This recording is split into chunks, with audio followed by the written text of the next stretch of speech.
Straight. Shawn Michaels. You need to go to therapy. Yeah, put on the big camera. Because what's going on?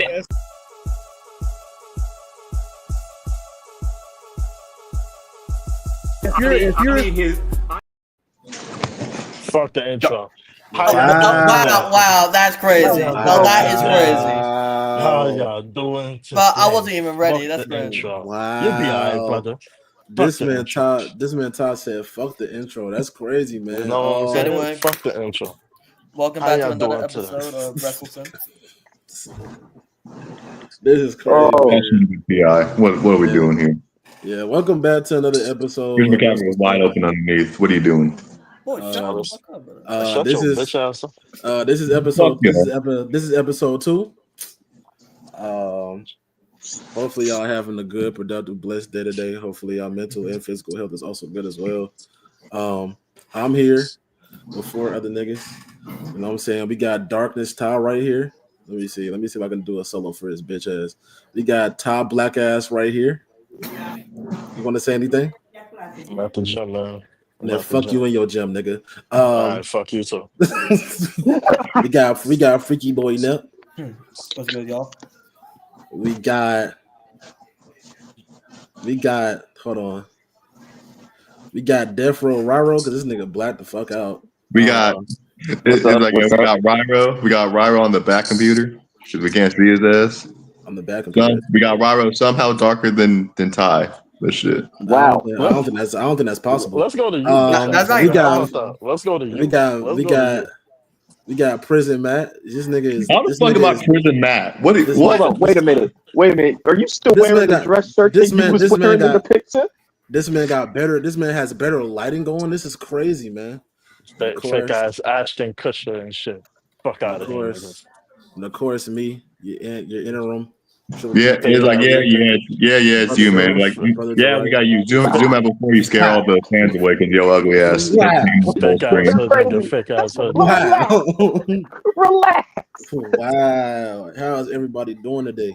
I'm chilling. Better, but the Niners fucking pissed me off. Fuck what Todd talking about. We don't give a damn what he talking about. That nigga ain't talking about. Kendrick dropped an album. I'm feeling good. It's been a good weekend for me. So. It's been a good weekend actually for Kendrick music and wrestling wise. Yeah, man. This nigga Ty was talking about so he want to start. So what? This nigga want to start with fucking AEW. Oh, I didn't say that. That was the request of everybody else. And all I gotta say is hear me good, nigga. I'm here to double down. That shit is a 2-pack of ass. The fuck are you talking about? That shit stinks. Man, that shit was garbage. That shit was garbage, man. Yeah, I didn't say that. And I did not say that either. I thought it was right pay-per-view. Man, Gerard, you speak for yourself, Dad. Man. That's why I said. For me, 2-pack of ass, man.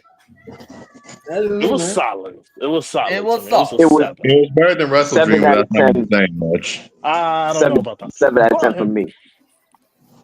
But it was solid. It was solid. I said that Wrestle Dream was the worst pay-per-view of the year for AEW. Mm-hmm. Now, I personally think it's Dynasty. That's me, though. I think Full Gear was the worst.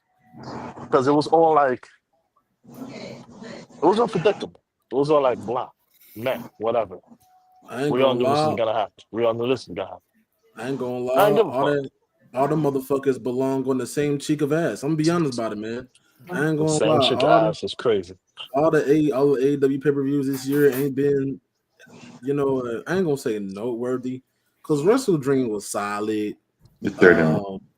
All Out. Garbage. All In. I don't even remember that hoe. Forbidden Door was ass. And there was no real build up to it for real. It was just like there's a pay-per-view between AEW and New Japan. Here we go, nigga. And now that was dead ass about it for me. Double or Nothing. I don't even. I'm trying to remember. I'm talking All about Out here. was the. Nothing. Which one was the Swerve Hangman pay-per-view? That was All Out. Yeah, Yeah, All that Out was was better. all. All Out. I don't know. One thing though, I think the only thing good about All That was that damn match. I think. Let me make sure. Because I know All In happened August 25th, and then All Out, if I'm not mistaken, either happened a week or a week after All In, and the matches on there were MJF versus Daniel Garcia, which was bullshit. That creatively, that was bullshit. The Young Bucks had beat the Black Bull Combat Club. I don't even remember that match. Will Ospreay went against Pac. That match was decent. Chris Stylander had won against Willow Nightingale in that street fight, and that was pretty solid women's match. That AEW Continental Championship match, yeah, that shit won it. Mercedes Renee versus Sheeta. We already seen that on pay-per-view like 2 times before this before. 2 times on free TV before this pay-per-view. Brian Dennison versus Jack Perry. I don't even I can't remember that match. Heyman Adam Page. I kind of remember. That's the match I kind of remember. But fuck all that. We ain't talking about. I mean, we are talking about AEW, but fuck all this mid ass shit. You know what I'm saying? Matt, Will, how did you feel about AEW last night? Yeah, I thought it was all right. That was all right. Which one was all right, bitch? I was saying. Yeah, just all right, motherfucker. Robert, how you feel? It was all right for me. I said earlier, before we went live, I wasn't really expecting much going into it. It just felt like it was just an average AEW pay-per-view, so it was just all right to me. My bad, Matt. Did I cut you off? My bad. No, you didn't. No, I thought his bitch asshole. There were some things I thought they could have did better, honestly, in some matches I think should have not been on the show. But other than that, if they honestly, I don't think MJF Roderick Strong should have been on the show, on the pay-per-view. That could have been a Dynamite match, honestly. The celebration that could have been on Dynamite too. That's about it for me. God said it's crazy how you went from AEW apologist to a hater in less than a year. You want to talk about that? I'm not an apologist and I'm not a hater. I still love the show. And I was not an apologist. You got me confused with the wrong person. The other dude is the apologist, not me. Oh, that's crazy. JRV? Damn. Shout out JRV, man. Hey, man. Shout out JRV. I'm willing to admit when AEW is hot trash. So y'all better clip this too. Y'all better send it. He already knows. That's crazy. Anyways, we all got together and we decided, to kind of do like a piggyback off of last week's episode that we did talk about WrestleMania last week. We wanted to do a tier list of Undertaker's WrestleMania opponents. And where the fuck? Hold on, I'm tripping. All right, here we go. Gotta make sure this shit is up. Hold on. Wait a minute. Yo, first of all, hold on. We got this whole shit fucked up right now, man. Hold on, man. We ain't doing it, man. We ain't doing nothing. You said what? I got the tier list right here. All right. Here we go, man. So we have every single Undertaker WrestleMania opponent from his first match all the way down to his last match. I put it from A to F because there are a lot of F's. I don't say there's a lot of F's, but he did have some garbage ass matches, so I'm not gonna lie about it. Oh, he did fucking. And we like the first one against Jimmy Snuka. Was this WrestleMania 7? This is WrestleMania 8. All right. Yeah, this is WrestleMania. Hold on. No, this is WrestleMania 7. My bad. Yeah, I'm tripping. Yeah, this is WrestleMania 7. Now, of course, you're going to see a couple of them. For some of these numbers, he wasn't here. like WrestleMania 10 from a kayfabe perspective. He had died and went to heaven somehow, which is fucking crazy as hell. So he wasn't around for WrestleMania 10, and for WrestleMania 16, which is WrestleMania 2000, he was so he wasn't there for that. So Jimmy Superfly Snuka, what we thinking? The first match of the streak. The first match. Well, the first match of the streak could have been way better. I'm granted, D. That's me. I'll say a D too. No, granted. Okay. So how are we gonna look at this in retrospective or like in the moment? I'm thinking about the matches. I'm thinking about the thing. I'm thinking about how the match went and what it really did, and also how memorable they were for streak wise. Even though it was the first match of the streak, I never hear anyone talk about this match. The only time anyone really because it was the first match at the time. Just It wasn't even thought of. Wasn't even thought of. If anything, they didn't even recognize it as a streak until he got to Flair. Yeah, because I was gonna say, I feel like for this match, I wouldn't necessarily put this in as an F. This match, the match he had with Jimmy Superfly Snuka was not motherfucking memorable. The only thing we remember it by now, in hindsight, is because this was his first WrestleMania opponent, and because of the streak. Me personally, you do. This ain't a match that I'm just openly going back to. On a daily, on a. I ain't have to be on a daily basis, but as a wrestling fan, this ain't really a match that I'm going back to. But it was dead ass. It was a glorified squash match. I'm gonna be honest about it. Yeah, if we're gonna be honest, I say D tier. Most of these up until Kane were honestly squash matches for him. I ain't gonna lie, and that's just a matter of fact. Hold on, I need to get something real quick. I'll be honest though. I'm gonna be honest while we're stuck on the screen. I'm gonna say D tier for Jimmy Snuka. Yeah, same. I'm gonna give it some grace because it's his first one. Because I would not put it I was gonna say F, but I was like D because it's his first one. But it wasn't that memorable of a match, honestly. I actually got the streak box set. Oh wow! Oh, Yep. I have the streak box set. They made this in 2013, right after WrestleMania. After WrestleMania 29. However, they didn't add the Punk match in here. So they only went up to end of an era then. Yeah, so that's fair. It's 4 discs. Oh, look at that. I can see it. It's 4 discs. Wow. The first one is just a documentary, just going over the streak itself and how the legend of it. And this 2 through 4 How you flip? Are the individual matches. Did that turn over? And then when you turn it over, it shows like victims. Fuck the game. Oh, that's dope. Yeah, it just shows victims on the side. That is amazing. This is the back, and then that's the front. And then, of course, and also on the back, I'm just gonna take one of them out so y'all can see. On the background. Thank you. On the background, it has some of Undertaker's WrestleMania matches in the back. That's fire. So yeah. One thing about WWE, they used to go all out with them. They used to, yeah. They used to. And I have a lot of WWE home videos. I don't. Yeah. Me too.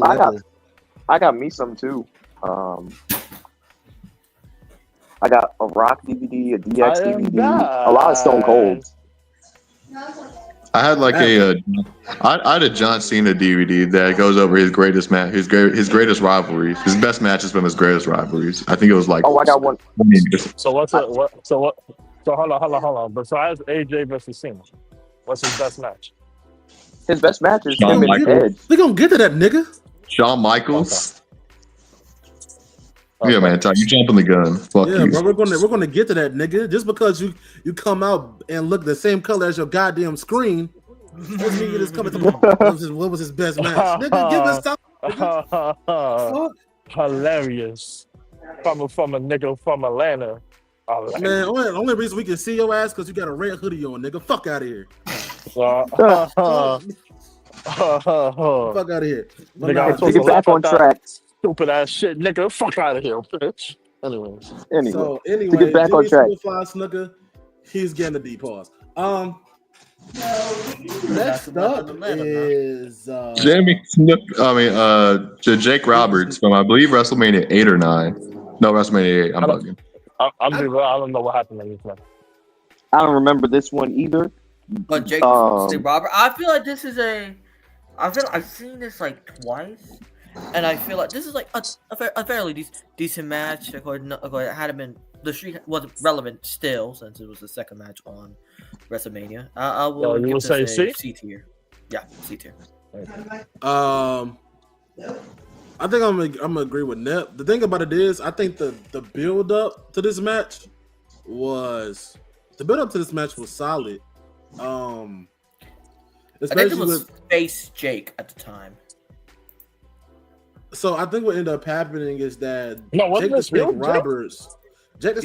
I think Jake the Snake Roberts in this sense was a heel, and I think Undertaker had turned. Didn't Jake try to attack Macho Man and he almost hit Elizabeth?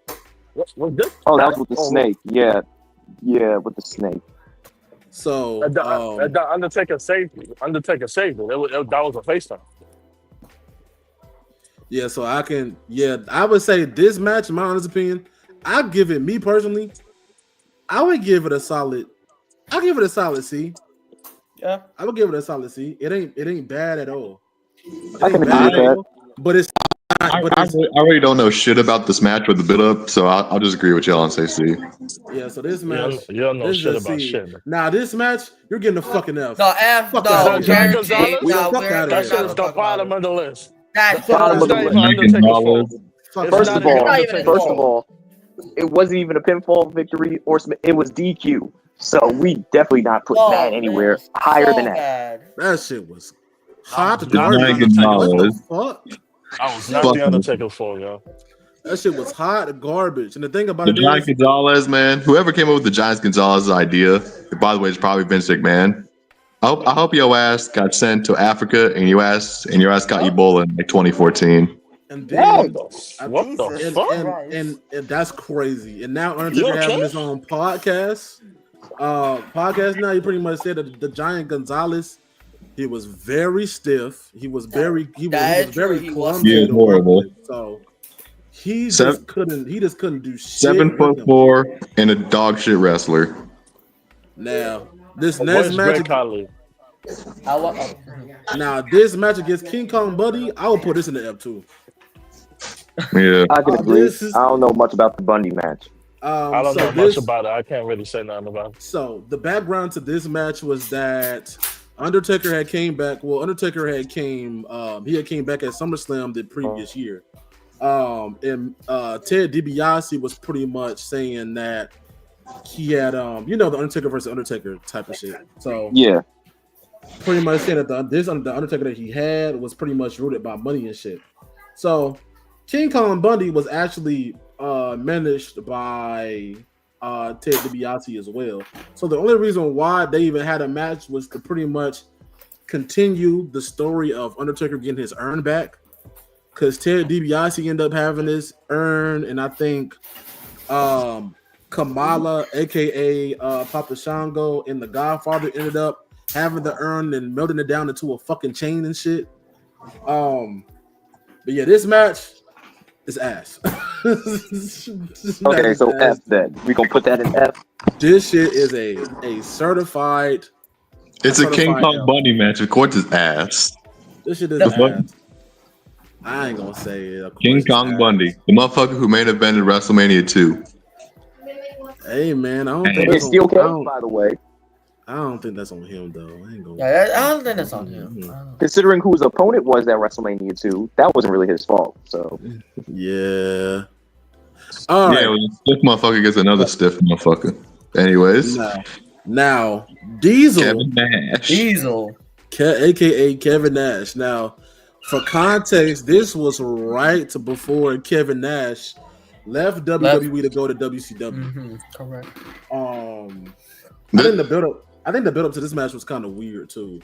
Yeah, it was a weird scenario. This one wasn't that bad. Yeah, this one, the build up to this match wasn't that bad, and surprisingly, The match wasn't that bad either, especially since Diesel was going to WCW soon anyway, and he really ain't had to do shit for real. Yeah, I'm gonna say this is a C match. This is a C. Okay, this is probably his best match so far. I feel like this is a B minus. Really? I feel like this is a B minus. I think this is way I was better actually gonna say low B. Because I was gonna say this is way better than the Jake match. The build up to this match was way better as well. The match was surprisingly good, especially since two big men wrestling. But Undertaker being more of an athletic big man than Kevin Nash. Pre-quad injury. I'll give it a solid B minus. That's just me. I would give it a solid B minus. What y'all think? I want to say B because B is just like.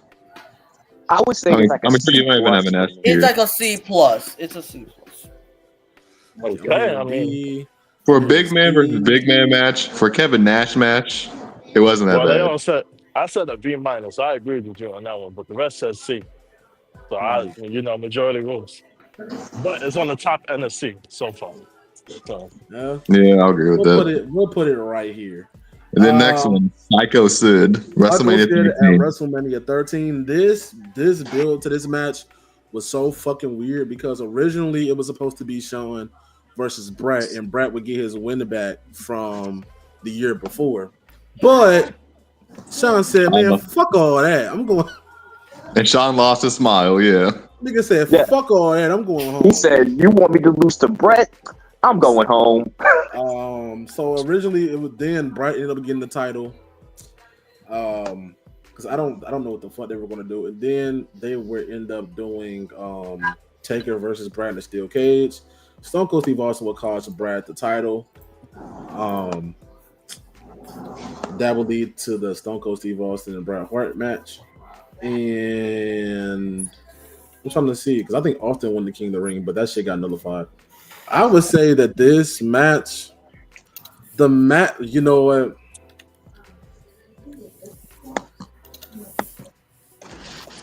I'm gonna say B. The match was. I will say B.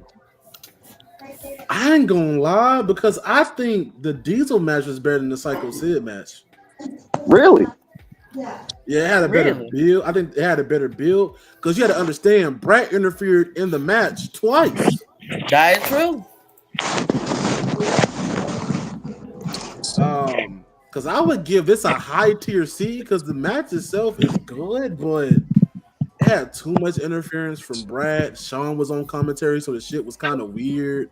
The match was the match was coming after the match of the night, which was Bret Hart versus Austin. The only thing good about this match is that one Taker won. It got a long title reign. I think Psycho Sid might have went back to WCW at this point. Shawn ended up coming back. And he won his smile back. And Brad would end up being gone from the company by December of this year, anyways. I would go with a C.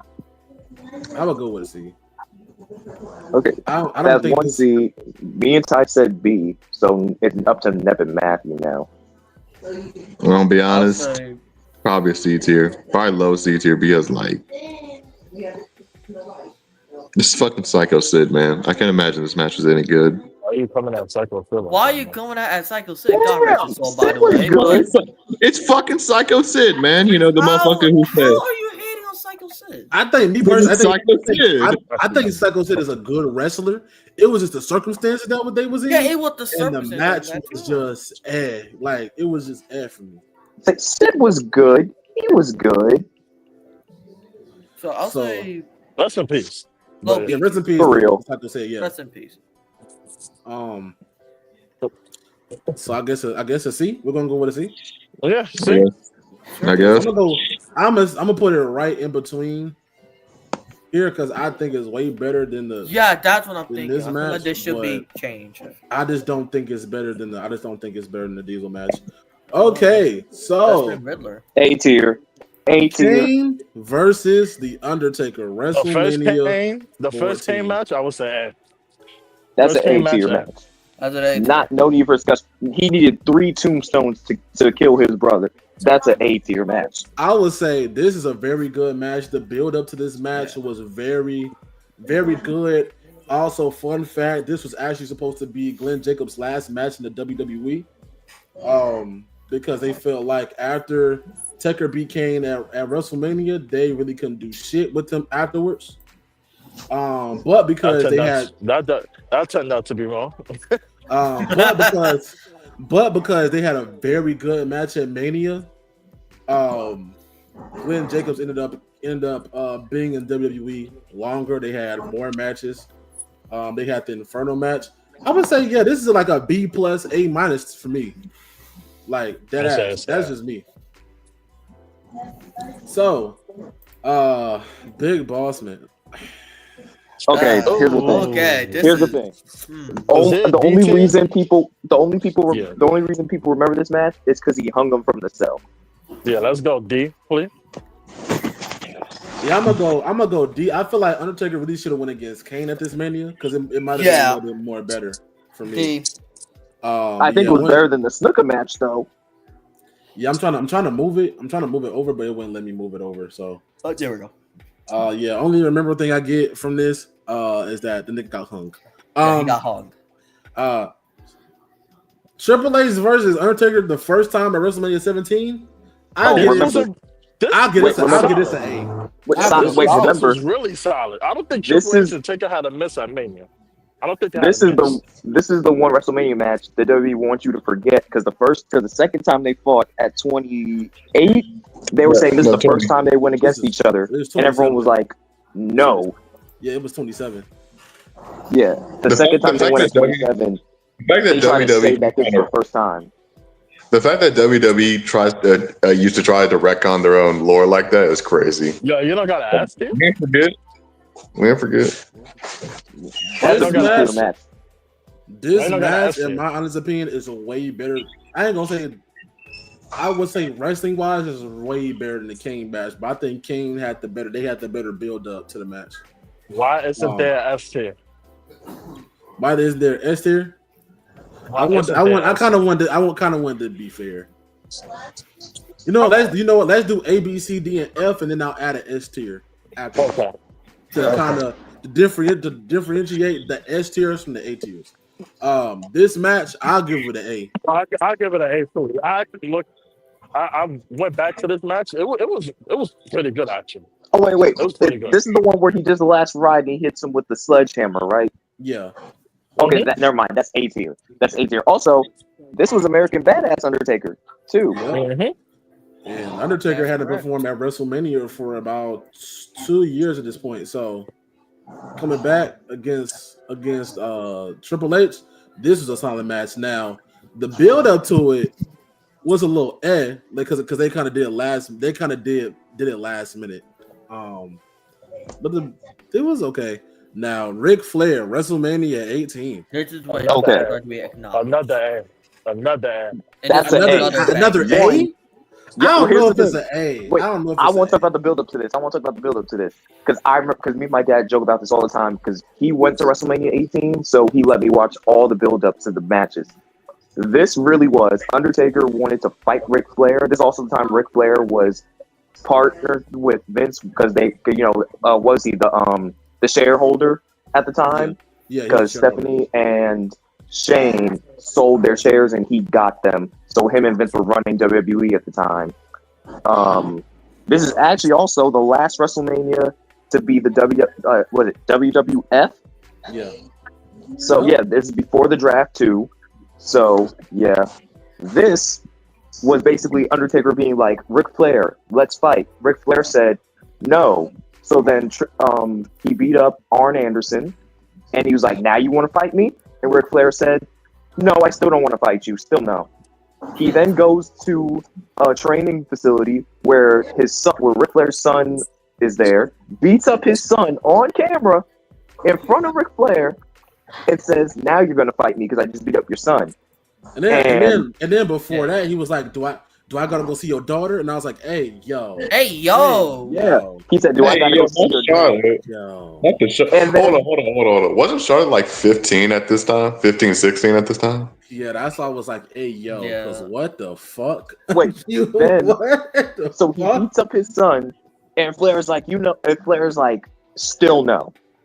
Then he puts hands on. Quick. Then he ends up beating up a fan, and then they fire him. They make him step down from the position. So Vince is back in charge, and he goes, "You know what? I lost everything. I have nothing to lose. I'll fight you." And Taker was like, "Let me think about it." And everyone was like, "What are you talking about? Like, what do you mean?" They ended up fighting, and this match was really just a dog walk. He beat the crap out of Flair this whole match. Flair was busted open, bleeding like crazy. He dog walked Ric Flair. And like I said, this is the first time they acknowledged the streak. He held up all the fingers on the apron, and they were like, "Oh my God, he's won all these matches in a row." So yeah, it was. Yeah. This is an A-tier match. And also, the Taker, he wasn't a fan of the chop, but he did ask for like, "Hey, you only got 3 chops or 2. I don't remember. It was 3." And he said, "You can only do 3 chops." Since he does not like chops. He's not a big fan of it. He can't stand chops. Yeah. I'm trying to see what else could I piggyback on this. So originally, Undertaker was actually going to go against Rob Van Dam at Mania. Actually, it wasn't even that. You know what? Like I said, for some odd reason, for Taker's matches, Vince would do his matches kind of like at the last second. So Vince was like, "You know what? I'm gonna let you choose either between Rob Van Dam or Ric Flair." And if y'all remember, he had that match against Rob at Vengeance at Vengeance. So, it was the respect thing. He's like, "You're gonna respect me." That's what the whole thing was about. That. Because then he had won the Hardcore Championship off of Rob, and then he would lose the Hardcore Championship, if I'm not mistaken, to Maven. Yes, Maven had eliminated him in the Royal Rumble that year. You know what? I'll give this. Me personally, I'll give it a B- because I think the build was good. The match itself was okay, but the one thing I remember about this match is Arn Anderson coming in and doing the spine buster on the Undertaker. That shit was beautiful as hell. Oh yeah, that's the one thing I remember about this match. Because I think this match is way better than the C tier matches, but I don't know if I can put it as an A tier match though. That's just me though. Okay, so we have 2 A's because Ty said A, I said A, you said B. So Nep and Matthew, it's up to you again. B. I say A. So that's kind of like a B plus. Yeah. Yeah. So okay. we'll put it as a B plus. God damn it! If I could, Cabasa. Whoa! Oh, that's crazy. Hey, yo. Anyways, we got the WrestleMania 19 handicap match against Big Show and A-Train. I'll be honest, this shit was ass, man. That's a horrid match. This is an F tier.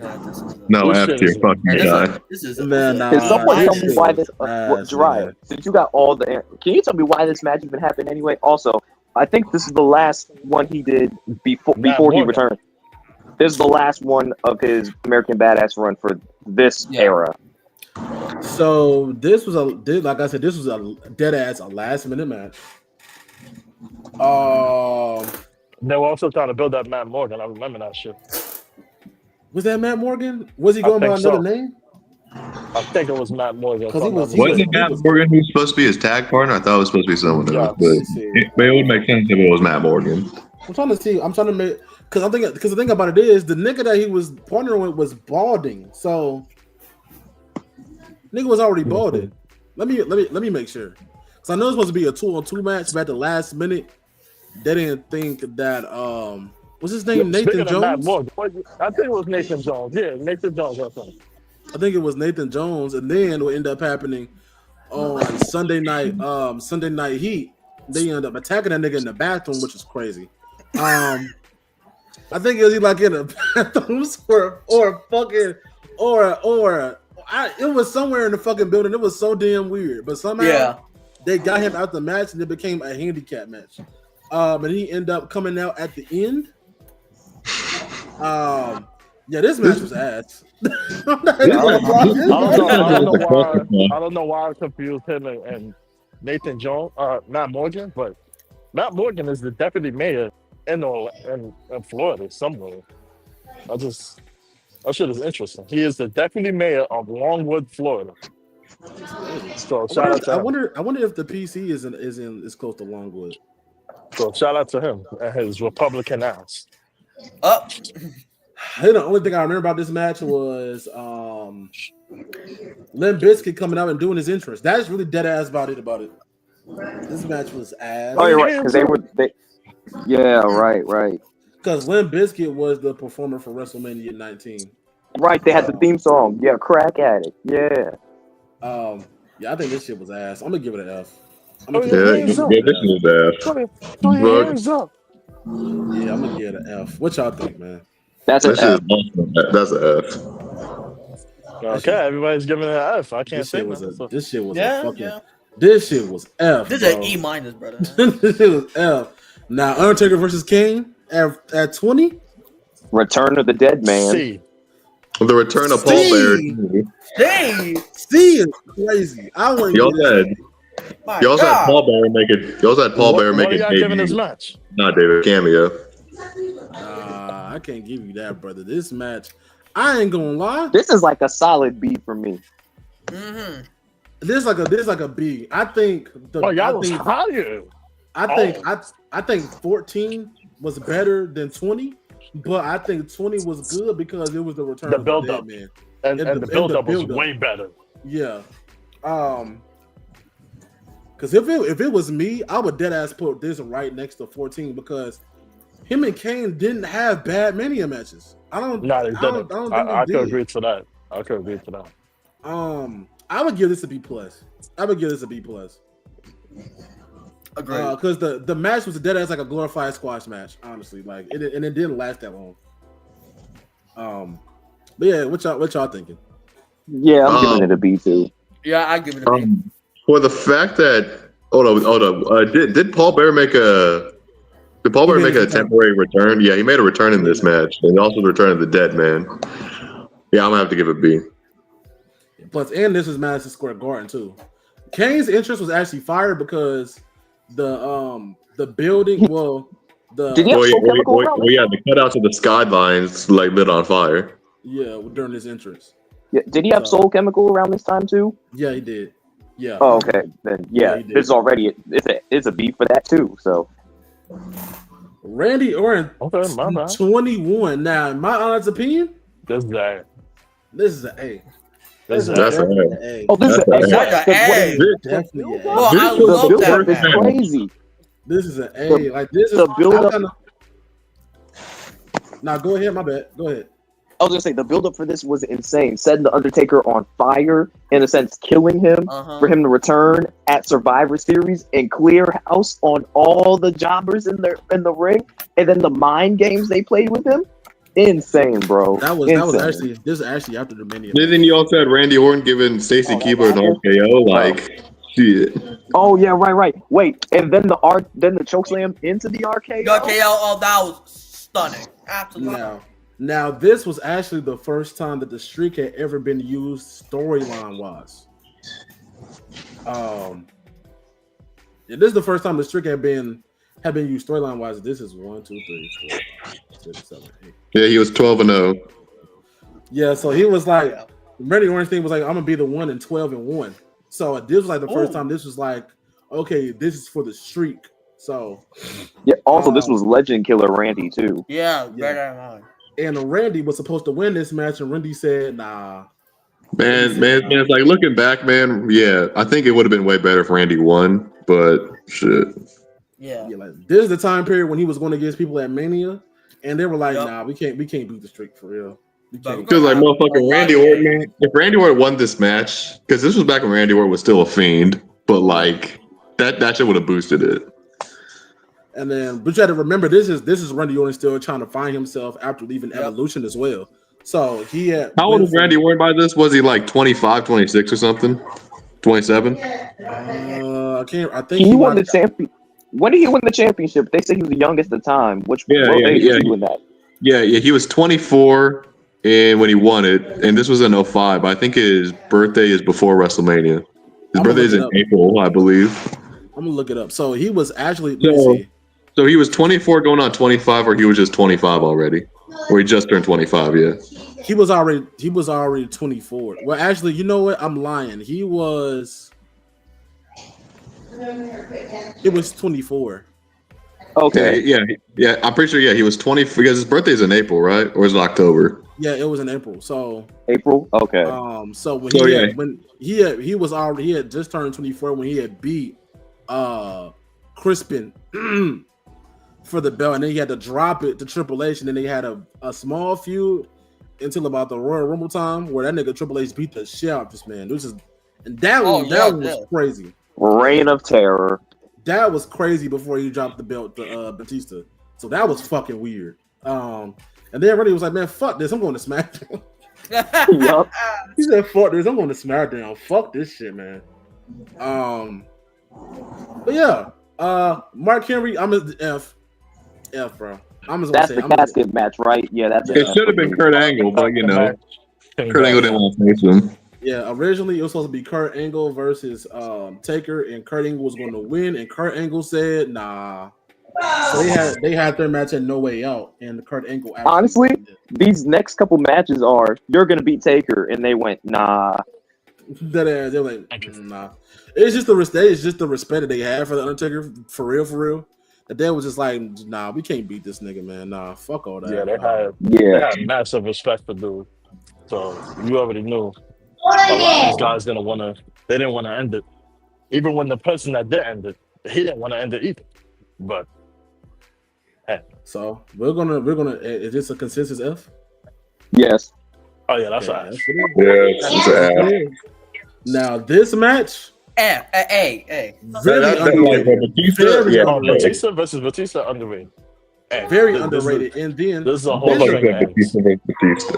And this is the crazy part. Undertaker won the Royal Rumble, but they didn't main event Mania, and that shit pissed them the fuck off. That was Cena and Shawn, right? And Shawn. And they was like, what the fuck? Like they was like, what the fuck? But I think they had a very good match. It was a very competitive match for the World Heavyweight Championship. Of course, Riddler took a sack. I would give this an A. That's an A. I'll give this an A. I'm gonna put this in the A tier. Another match that I feel like is an A match. That's another A.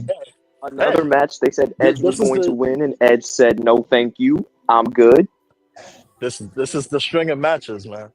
This is the string of matches. Which is oddly, it's like this is probably the best string of matches for the streak. But he was originally supposed to lose all these, so you know shit. Yeah, and they all said no because out of respect. They respect them. And then plus they paid Undertaker back for not main eventing. We're currently on the Edge match. Yeah, so this WrestleMania 24 was like right after. This is probably my favorite This is probably my favorite Undertaker WrestleMania match. So I'm gonna be biased to A tier. I'm gonna say this is an A. This is an A. The build up to this match. Everybody's giving this an A. Bro. This is an A. This is better than a Randy match for me. That ass. Honestly, these next couple ones are all gonna be A's for me. Shawn Michaels WrestleMania 25. A. That's top of A. That's another A. That's top of A. That's top of A. Now this match, I'm a little indifferent about. I give this match here's the thing. This for me, this is the first WrestleMania I got to watch ever. Funny story. Y'all gonna hate me You're for this. a funny ass nigga. That's the funny story. And you a dark ass nigga. That's your story. I just be one. Anyway, So this is the first WrestleMania my parents bought me to watch. I fell asleep during this match. So I missed the whole thing, but I went back and watched it. Career versus streak. Sean's last match until he went for the Saudi cash grab. That match does not count, by the way. We do not count Crown Jewel 2018. I don't I know won't. what happened. I don't know what you're talking about. This is an A-tier match for That's me. a pay-per-view? Crown Jewel? This What is I that? don't know. This is, I would say Shawn Michaels and well, this is all kind of a matter of where do you put it in A tier, because I would put Shawn Michaels at WrestleMania 26 below Batista. Whoa, hold up. Sorry to interrupt. Me personally, I would give this a B plus A minus behind like Triple H. Nah, actually before Triple H, like in front of Batista. Like somewhere in here. Like somewhere in here. I would put this in I would put this before Batista. So like it's lower than Batista. But I do think this is an A-tier match. This match was insane. It is an A-tier match. Because like this match, it was very high paced for some weird reason. And Sean was just getting his shit off. Pause. WrestleMania 27. Now this match to me was not that good. I don't think this. No. I don't. This to me, this was like a B plus to me. Yeah, this is a B to me. This is a B. The only WrestleMania in Atlanta. Little shit. This build up really was just this. Undertaker finally coming back after beating Shawn. He came out with a grand entrance only for Triple H to come out seconds later, and the silent stare down for them to stare at the sign, and then Taker to just dip his hat, and that was it. There was no words that needed to be said. And this was when the Undertaker was using Johnny Cash for his thing. Yes, there ain't no grave can hold my body down. Originally, it was supposed to be Sting versus Undertaker. And Sting said, "No, I'm staying in TNA. He I'm said, good." "No, I'm staying in TNA." TNA wins again. Because the picture with the cabin and the rocking chair was supposed to be for Sting, but they used it for Undertaker when he came back. Wait, no. Hold on. Wasn't those end of the world vignettes? Wasn't that the when Chris Jericho came back? Chris Jericho. Yeah. You that when Chris Jericho came back of all fucking people.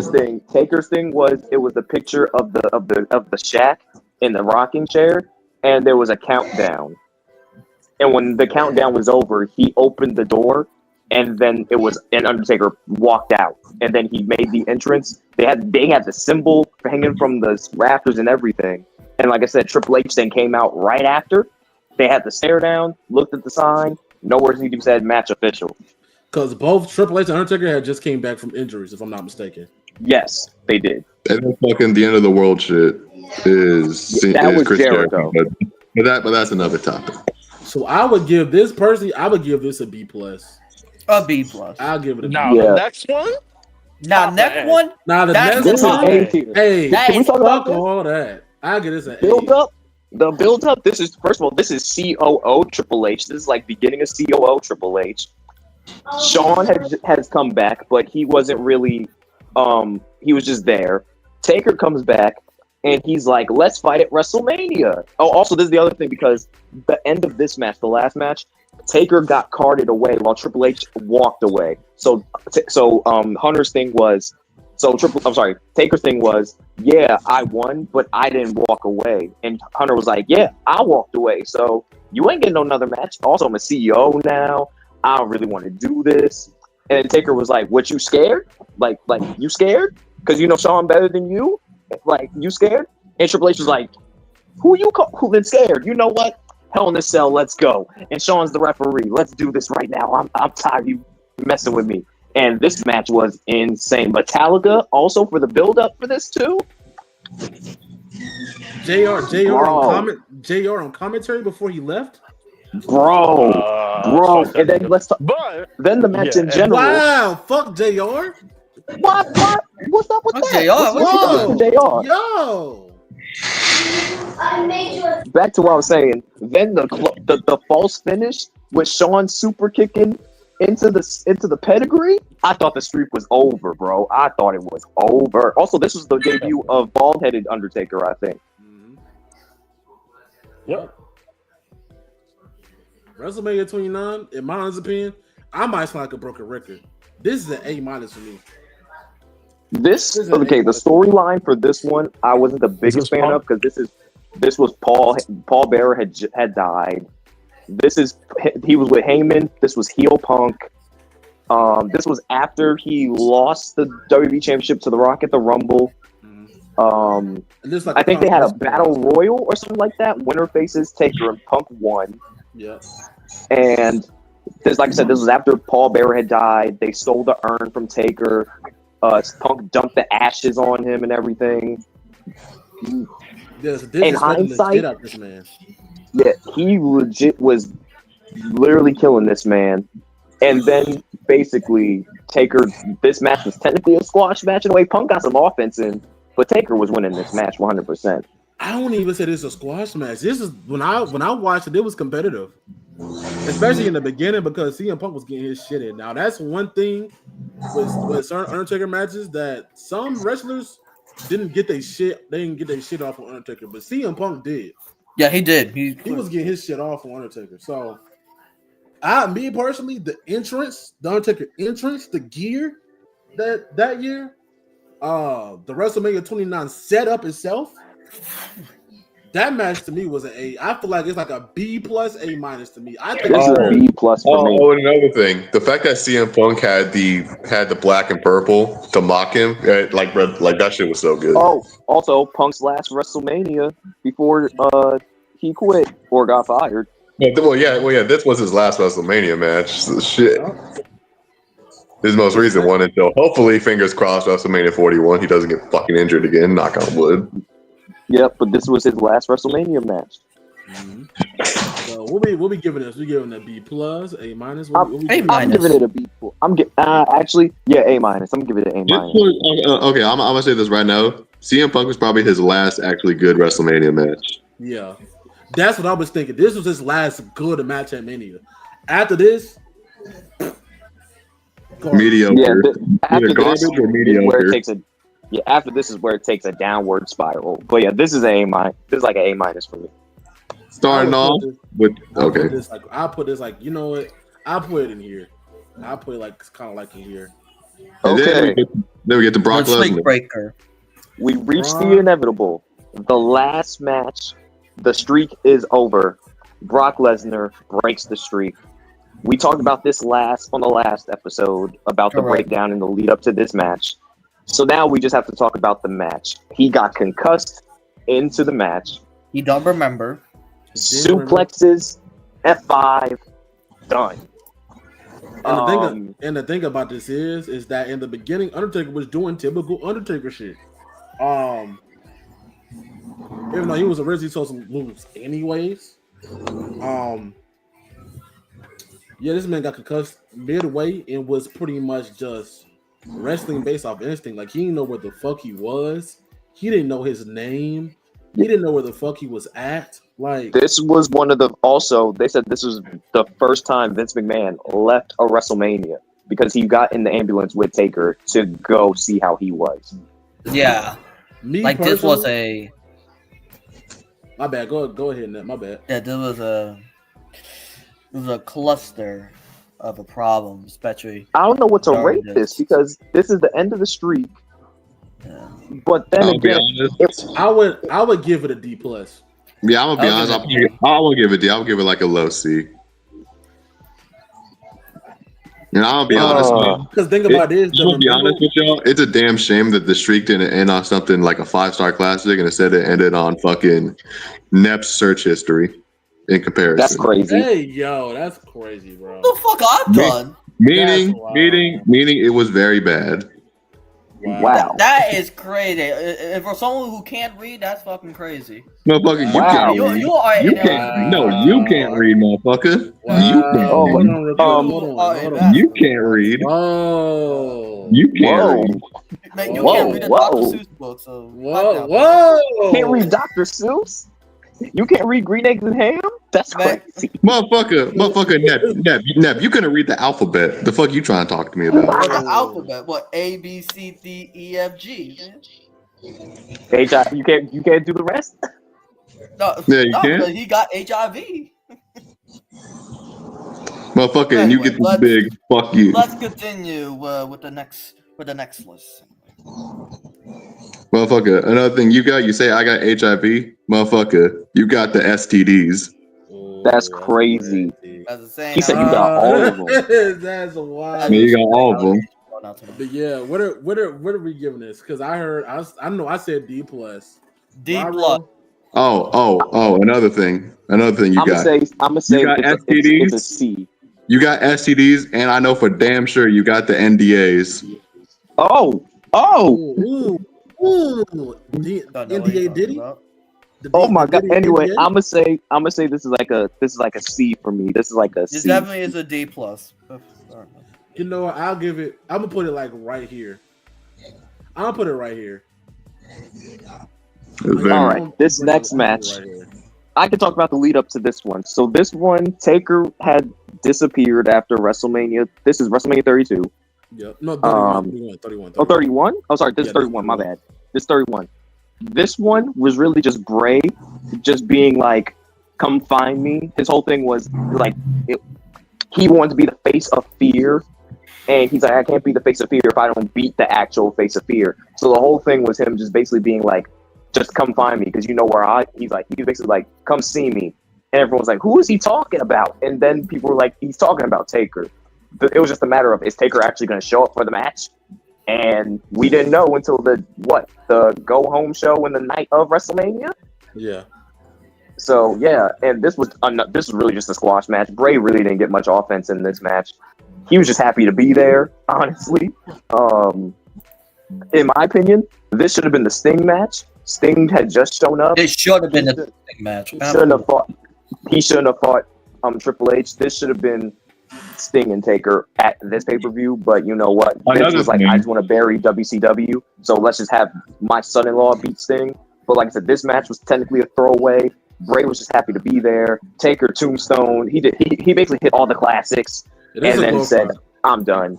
Another thing that this was a Undertaker match in the middle of the day. Like it wasn't middle of the day, but it was still like the sun was out because this match happened like. Well, they were in Santa Clara.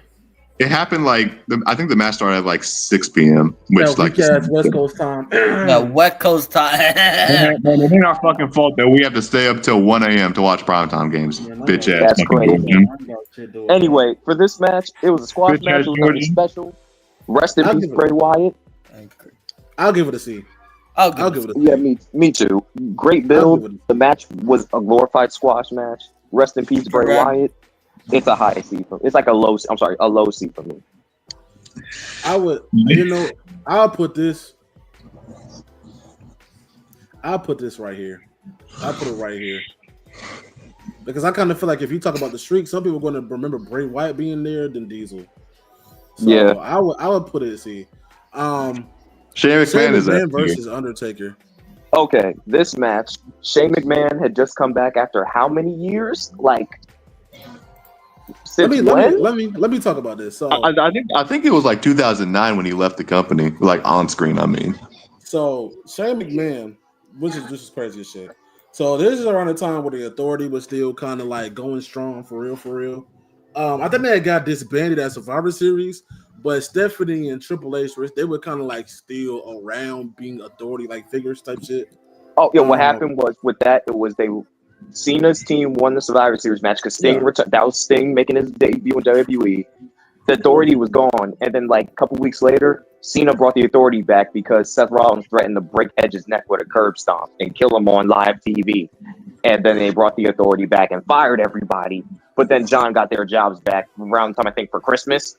So, but they really weren't doing much after WrestleMania 30 when Daniel Bryan won the title. So. Yeah, so and then at this time, I think at this time in storyline, this was actually going to, I guess, in storyline was going to pass down authoritarian privileges down to Stephanie, if I'm not mistaken. So I think they even had like a Vince McMahon appreciation episode of Raw, which was fucking weird. I think Stephanie had gained like a plaque and everything. Like shit was weird as hell. Yeah, it was. It was weird as fuck. Like this had to been. what was this? 2016. This was 2016. So wait, was this the Raw anniversary thing where they did the show from like Manhattan Center and then MSG or something like that? Was it? I think it was the same show. It might have been because I know they did like an appreciation thing. Yeah, he gave Stephanie a plaque and shit. And I was just like, and then Shane came right back out, and everybody was like, "What the fuck?" Like, because we ain't seen Shane in the good minute either. Look, man, for as many people say 2016 was a great year and it was the best year of the 2010s for WWE, it had a bad start. Like shit. I wouldn't even say that. I would say, me personally, I'll put 2014 up there first. Oh hell nah. Oh hell no! That's just me. And then, 2014 was a really good year. I'm just saying. Look, man, I'll always appreciate 2014 because that was the year I started watching wrestling. But come on, man, 2016 was way better.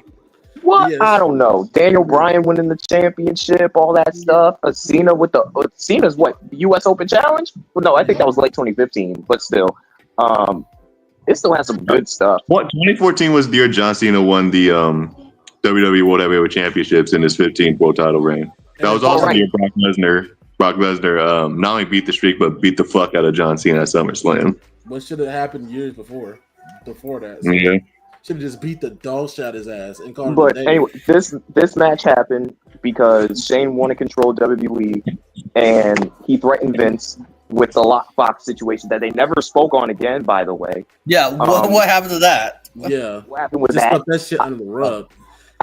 Me personally, with the allegations out, I think that was. I'm inclined to think that's what was in the lockbox. All them stuff. Either way, and then moving on. And then that nigga Vince was like, you know, you want to threaten me? You know what? I got something for your motherfucking ass. You know what? You going against Undertaker at Hell in the Cell, and we was like, man pulled a Teddy Long. You going 1-on-1? Dead ass pulled that nigga out his back pocket like he was his husband or something. What? I think the added stipulation in this match that if Shane won, he would have gotten full control of WWE. Yes, that was it. And the crazy part, if you think about it, Taker was in 2 Hell in the Cell matches back to back. Crazy. He went against Brock. He went against Brock at Hell in the Cell in the Hell in the Cell match. And he came back and went against Shane in the Hell in the Cell match at Mania. That's fucking. Yeah, because he wasn't the Royal Rumble match that year. Nah, he dead ass came back because Vince won. Because dead ass, you're like, oh, you Hell in the Cell match with the Undertaker. Like, what the fuck? Like, this is. It's like, bro, that is his son. That is his. Okay, you gotta think about this in kayfabe. He put his own son in a match, in a Hell in a Cell match against the motherfucker who only had one loss at WrestleMania in the last 26 years. Also, fun fact: if you watch the Vince McMahon documentary, this is the Shane said after this match was the first time Vince actually said he was proud of him. Yeah, that's because I think after the Mania match, they were like, you know what, you show some guts. You know what? I'm gonna let you run Raw for the day. And I was like, what the fuck was all that for then? Like, then they gave him SmackDown, him and Bryan. Yeah, I was like, that's wild as hell. We might have to talk about WrestleMania 34 because I think that's when Daniel Bryan came back from his retirement. Wait, actually, no, I'm sorry. Wait, yeah, I'm sorry. Yeah, he gave it to Bryan, yes. And then after Bryan came back, they gave it to Paige. Because I think what ended up happening is that they end up making Stephanie the Raw commissioner, and Foley was the GM, and Shane ended up becoming the commissioner. But they picked their own GMs. Yes, so he picked Danielson, and then she picked Mick. And then Mick to then fire Mick. Yeah, and then to fire Mick and then give it to Kurt. And then Mick came up with that bullshit ass Universal Championship that everybody couldn't stand in the fucking beginning. Oh my god, the Universal Championship was trash. They should have left. They should have brought back Big Gold. It was not that hard. It was not that hard. I'm gonna be honest, man. The Universal Championship with the blue strap actually didn't look that bad. The red strap though can fuck off. That shit was garbage, bro. Like they literally called it the Period Blood Championship. Like niggas was like dead ass. Just like this is just a WWE Championship with red on it and Universal on that motherfucker. Like that's dead ass it. I hated that belt. That shit was garbage. Bro, the Universal Championship until Roman Reigns won it for over 1,000 days was so cursed. Like literally, you had Finn Balor fucking win it just to get injured. You had Brock Lesnar holding it hostage. Like, oh my god, we definitely got to do a Universal Champion tier list one time. Yeah, I did stop watching at that time too. GH2. Boy, so what we giving this match? I would personally give this match somewhere between like a C and a B. It's a mid C for me. It's a mid C.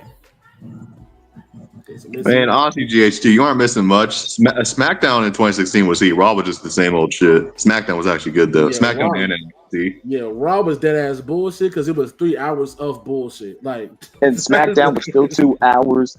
Also, remember they were doing the Land of Opportunity stuff, so they were they were having bangers on bangers every week. So yeah, SmackDown and NXT, they're like that was good WWE in 2016. Raw though was a piece of shit.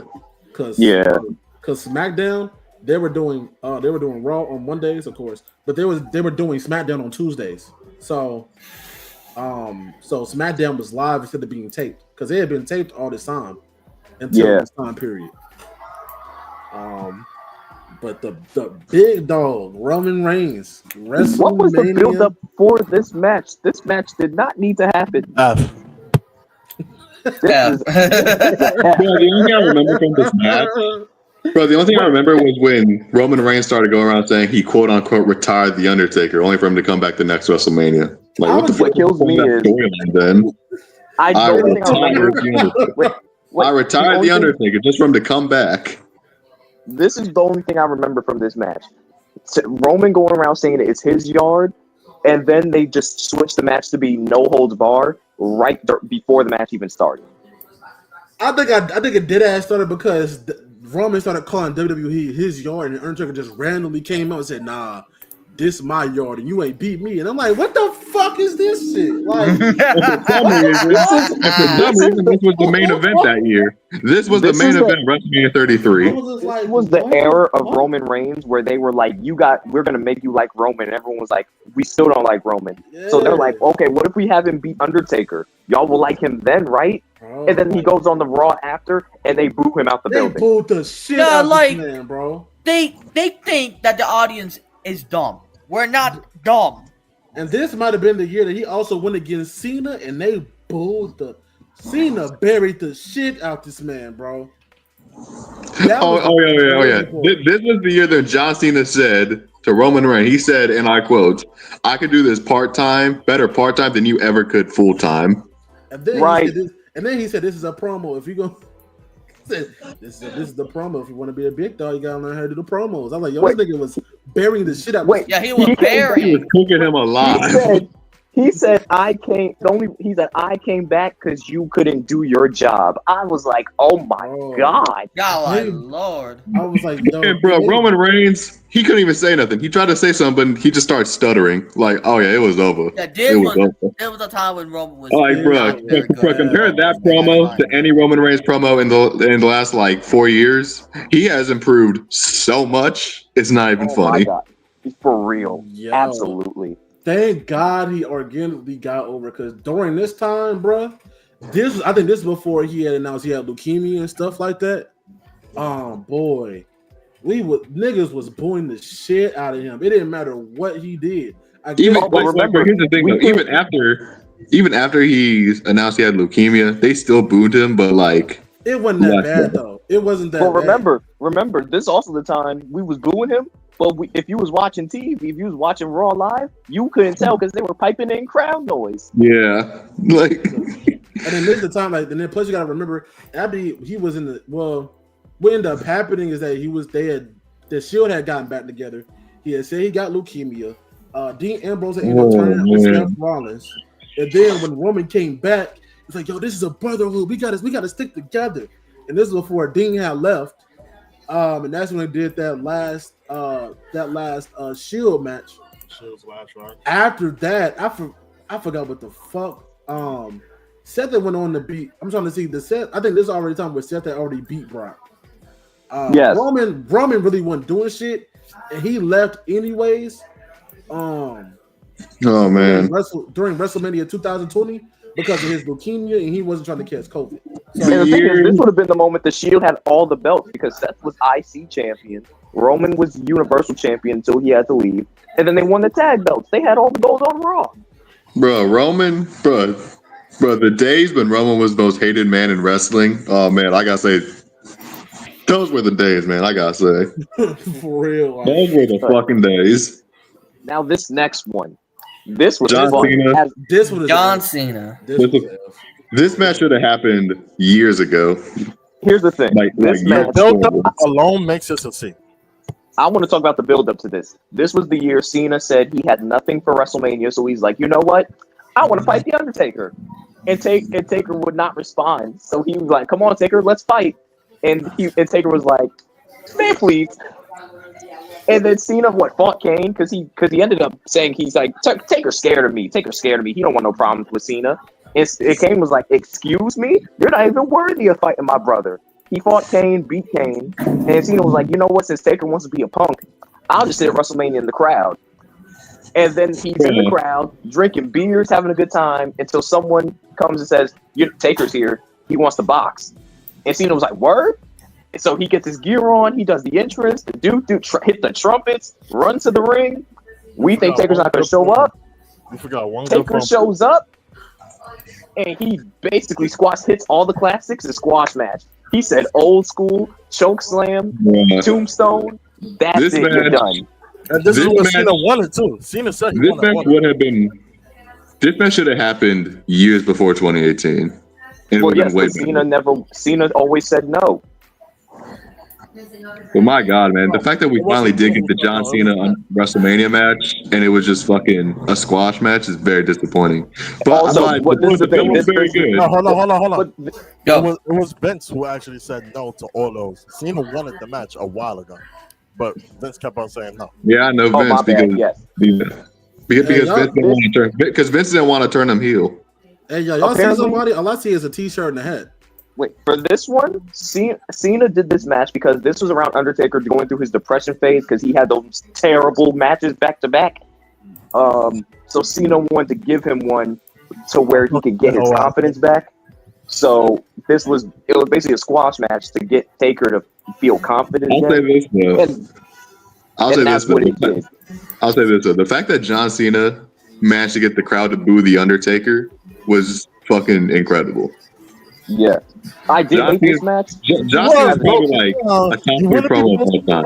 Videos on your wife's Instagram. Yeah. So for this match, then the last match, AJ Styles, the Boneyard match, his retirement match. This is Pandemic Mania. This build up was basically what? What was this build up? I just remember the. You fucked that up. This was the cinematic match at WrestleMania. Make that F again and just add a roll above. Yeah, nigga, I know, nigga. I just remember the promos for this. AJ was doing the OC stuff. I think he called Taker out or something. And then Taker this is also American Badass Taker 2. And I remember he just said that his wife does a better Styles Clash than him. So This was weird because last WrestleMania match, it was actually really good for his last one, especially coming off a streak of just like 3 straight bad matches. Yeah. Oh, this was also this was also a cinematic match. This is around the time because this was also the Firefly Funhouse. They did 2 cinematic matches. This one and then the Firefly Funhouse match. And this match was actually really good. This match, I enjoyed it. I thought it was fun. Yeah. So I think if I'm not mistaken, this was night 1. The Firefly Funhouse match was night 2, if I'm not mistaken. Yes. This was the night 1 main event.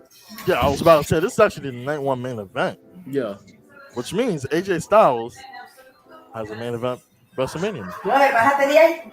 And I would give this match an A. Yeah. I'll give this match an A. This is the last. If this Undertaker's good last match, he went out in a good match. But me personally,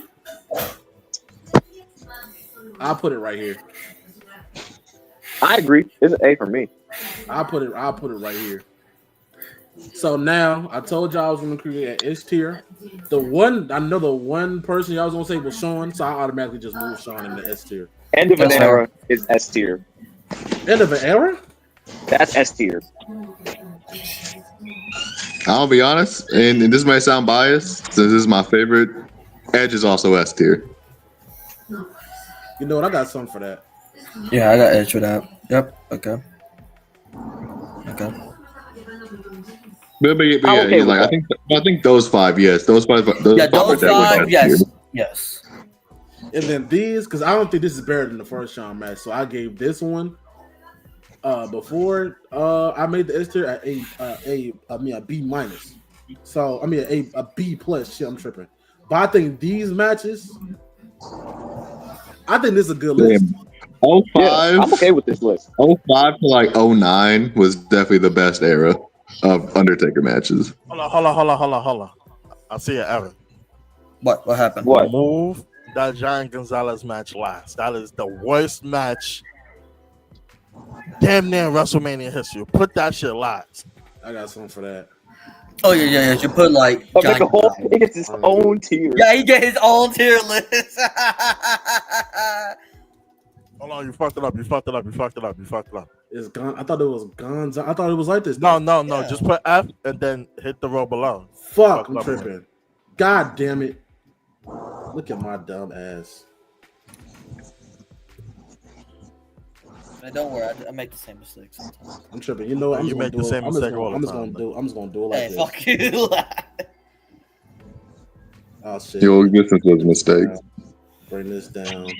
Put everybody just up bring here. all those up. Yeah. And then put all these. Nah, I'm just gonna put it like this. Two dumbasses. There we go. That's cool with me. Yeah, I'm just gonna go ahead because this shit was ass too. but all this did was just move the storyline. You know what? I ain't gonna do King Kong Bunny like that. Just dumbass. One giant dumbass. I'll do it like that. I'm gonna save it. So you can send it to the Discord? Yeah, I'm putting it in the Discord. Alrighty. All right. Lucha Underground time. Fuck is you talking about? Let's go. Let's move. Let me move everybody back. Ty is back in this room. Ty's back in his room and he's still dark as shit. Yeah, if I could, fuck you. Can I talk about the history of Lucha Underground? Can I go down that myself? Yeah, go ahead, brother. Go ahead. All right. So for those that don't know, this. Hold on. Y'all just don't like black people, don't you? Man, get the fuck out of here. Hey, yo, Vyro, get your shit off, nigga. Fuck let me get on my soapbox. So for those that don't know, we also talk about Lucha Underground. We're going to be going over Ultima Lucha #1, the first one. That's their WrestleMania. Lucha Underground was a wrestling company in 2014. It was partly owned by AAA. They had weekly television on El Rey Network. Basically, this was a Spanish soap opera with wrestling. This whole thing was insane. And it was incredible. This whole thing, it had 4 seasons with a total of 127 episodes. It was filmed in Boyle Heights and downtown Los Angeles, California. Their whole thing was, it was basically underground fighting. It was just amazing work. They partnered with Robert Rodriguez. They had a bunch of AAA stars: Blue Demon, Pentagon, Sexy Star, Phoenix, Drago. The commentators were Matt Striker and Vampiro. They had all these champions. It was just great. Like I said, they went to 4 seasons until it got canceled in 2019. A 5th season was not produced. Vampiro, in a 2020 interview with Chris Van Vliet, stated the series was canceled and the promotion dissolved. It had a bunch of lawsuits. In 2019, King Corno, who was known now as Santos Escobar, filed a lawsuit against the El Rey Network, basically saying that Lucha Underground's contracts restricted wrestlers from working other promotions. They ended up settling. There was also other people, Ivelisse, Joey Ryan, Cobra Moon, who's also known as Thunder Rosa, said that their contracts were illegal too. They settled. All the wrestlers were able to be free. So basically, they said, "Fine, we'll just get rid of your contract, and you can just go wherever." And that was pretty much it. This roster was insane. Like I said, names: Ivelisse, Prince Puma, who we now know as Ricochet, Brian Cage, Pentagon, Phoenix, Johnny Mundo, otherwise known as John Morrison, Johnny TV, Johnny Impact, Johnny. Too many names. Rey Mysterio was in the company for like a hot minute too. Matanza Cueto, who was also known as Jeff Cobb, Mil Muertes, Alberto Del Rio, Hernandez. Insane stuff. It was insane. So what we're going to go over is, of course, Ultima Lucha, which is like the WrestleMania, but it is also the season finale for each season of Lucha Underground. So there was 4 Ultima Luchas. This Ultima Lucha was the only Ultima Lucha that had 2 episodes. The rest of them had 3. So that shit was kind of weird. Let me see. Yeah, it had 3. Each one had 3 episodes. After that, and the last champion of Lucha Underground, who it was Jake Hager, who was the champion, and cashed it in that day, and he became the Lucha Underground champion. He was the last champion. Jake Hager of all fucking people. Oh yeah, I forgot. Yeah, let me run down the last champions of Lucha Underground. So as Dry just said, Jake Strong, Jake Hager, Jack Swagger was the last Lucha Underground champion. Same with the Gift of Gods. He won it, and then he won it on Ultima Lucha Quattro, so Ultima Lucha 4, to then cash it in the next night on Pentagon to win the World Championship. The last trios champions were the Reptile Tribe of Daga, Cobra Moon, and Jeremiah Snake, otherwise known as Thunder Rosa and Sammy Callahan. They beat the Mac, which was Willie Mack, Killshot, Swerve Strickland, and Son of Havoc in a trios match. The last of these tournaments they had Aztec Warfare. Pentagon was the last one to win that back in 2018. The Cuerto Cup, they only did that one time in 2016. Prince Puma won that. Battle of the Bulls was Willie Mack. Unique Opportunity was Son of Havoc. And the last trios tournament was at Dragon Azteca Jr., Prince Puma, and Rey Mysterio. Okay. All right, so like I said, episodes was two episodes, and there was, let me make sure I'm counting right now. It was 1, 2, 3, 4, 5, 6, 7. Hold on, wrong fingers. 7. Long ass nails. 7. Cut your fucking nails, nigga.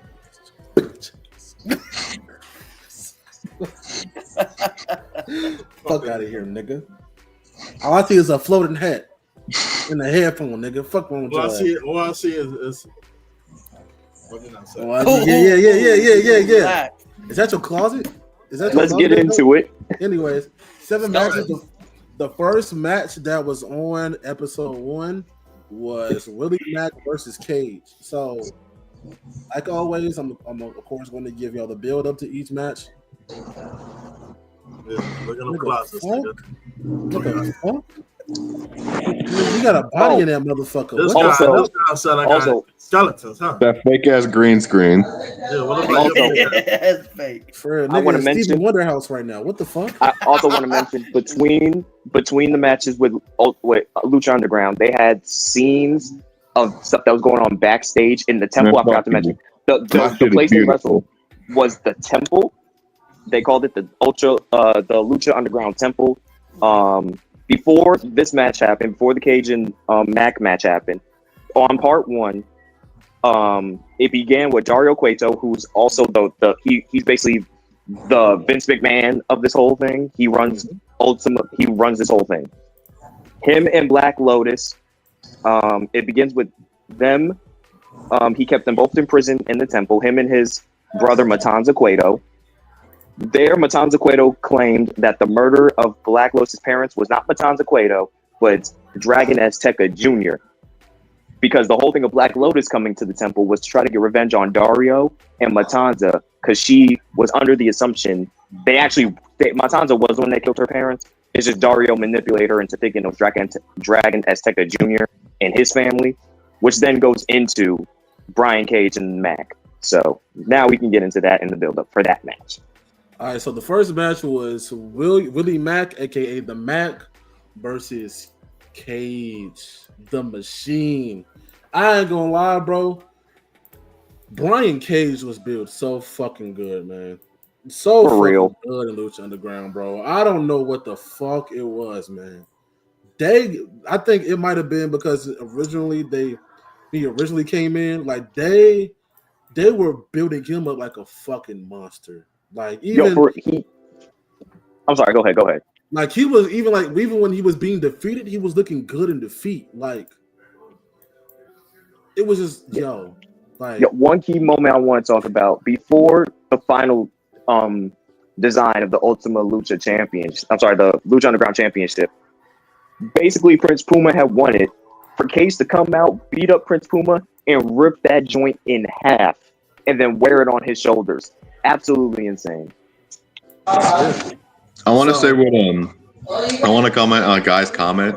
Guy, like, yeah, wrestling is kind of soap operas, but in Lucha Underground, they were literally recording behind the scenes footage, and they shot it like it was a TV show. Literally, and it was the best shit ever. It's like, bro, you literally had motherfuckers getting kidnapped, and they just recorded the shit. It wasn't even that. It was just like the recordings was soap opera-y. Like it wasn't like there's a difference between like a WWE backstage segment and like a Lucha Underground backstage segment. Lucha Underground. I just want to say, Lucha Underground had dudes like Matthew said, dudes was getting kidnapped, dudes was getting arrested, killed. People like literally they was killing characters in this show. It was stuff that no one's ever seen. TNA never did it. WWE definitely wasn't doing it like that. So Ring of Honor definitely wasn't doing it. No, it wasn't even confession cameras. It was literally just, all right, so you know how like in a TV show, that they like shoot it in a way where it's at the actor's face? Like, bro, literally, I don't know how to explain it here, but just go on YouTube and just look at like Lucha Underground backstage segments. You'll understand the way it's shot. It looks like a TV show. It's kind of like with the it's kind of like that, but it's not. Like with the Chase U promos that they did last week, it was kind of like that, but it was more dramatic. But yeah, Willie Mack and Cage. I'm just gonna talk about how it pretty much started. So Cage came. He had pretty much. Cage was in Lucha Underground from the very beginning. So just coming in, they had him like dominant as fuck. He had some good matches against Prince Puma, Johnny Mundo. He was also like in some decent trios matches that they were having. And Nick Gage was actually a part of the team that were the finalists for the trios tag team tournament to figure out who the first champion was going to be. Also, Willie Mack, he came in like in the Lucha Underground a little early as well, but he was supposed to be Big Rick's cousin, who is Ezekiel Jackson with the eye patch and shit. I think Ezekiel Jackson got burned in his eye, so that's why he had to wear the eye patch. So yeah, he came in, and initially he was supposed to be like in a trios team. It was supposed to be him, Big Rick, and Killshot. But they ended up losing like in the semifinals of the trios tag team tournament. So after a while, I think Nick, I don't know why I said Nick Gage. What the fuck? Fucking Cage. Yeah, Cage. Cage, he was pretty much attacking Willie Mack because he wanted to be part of the trio that consisted of Big Rick and Daivari. And this is pretty much how they set up to this match. That's pretty much all it is. Of course, Cage won this. Willie Mack didn't win this match. I don't think he even did. I think Willie Mack did come back for season 2. Yes, this match was a Falls Count Anywhere match. It was basically them brawling through the temple, through the crowd, and it ended with Cage stomping Mac's face through cinder blocks to win the match. Mm-hmm. I think that was a very good match. The next match was the Disciples of Death versus the Trios Tag Team Champions, which consisted of Angelico, Evilise, and Son of Havoc. Now, oh my god. Oh, but I fucking love Angelico just because of his run in Lucha Underground. That shit was generational. And this was a Tornado Tag Team match for the title as well. So you know this shit was kind of lit. So technically, before they even became a trio, they were actually going against each other every week on Lucha Underground. Yes. Especially Evilise and Angelico. They were going against each other a lot, and then Son of Havoc, I think he had won against Angelico as well. Yeah, I think what happened. I think Son of Havoc was like trying to holler at Evilise, and she wasn't having it. No. It was the other way around. It was the other way around. Evilise was dating Son of Havoc, and Angelico was trying to holler. Son of Havoc was like, "You trying to holler at my girl?" So they fought. It ended up with Son of Havoc dumping Evilise, and then in the midst of the trios tournament happening, Dario Cueto put all three of them together, and they were like, "We don't like each other. We're not going to team up." And he's like, "Y'all gonna team up because I said so." And they ended up winning the trios belts. They became the first trios champions. Because if I'm not mistaken, Angelico had beat both Evilise and Son of Havoc. Yes, he beat both of them. Yes. Now later, I think in season 2 they would have a triple threat match. That one was fucking good too. Yes. That match was good. But anyways, Angelico, Evilise, and Son of Havoc, they were the inaugural Trios Tag Team Champions. They held the belt from about, if I'm not mistaken, from about February to up until Ultima Lucha was in July. They had good trios matches every fucking week. Every week. They also had good individual matches as well. And I already said they had good matches before they became a trio. I ain't gonna lie. The Disciples of Death just came out of fucking nowhere. Like dead ass. These niggas dead ass came in like two episodes before Ultima Lucha, and then somehow they just got a fucking tag team match. I don't know how the fuck that shit worked. Like it I don't even fucking know, bro. Like dead ass. They were led by mind you, they were also led by Katrina, who was managing Mil Muertes at the time as well. And she was weird herself, honestly. But this match was really good. This match is also notable for the meme of Angelico leaping from the top of Dario Cueto's office to do a crossbody on the Disciples. So this is like one of the key things. Oh, by the way, that's probably my favorite spot in wrestling history.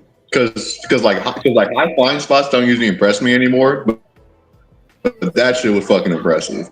I fucking love it. And that was when I became an Angelico fan.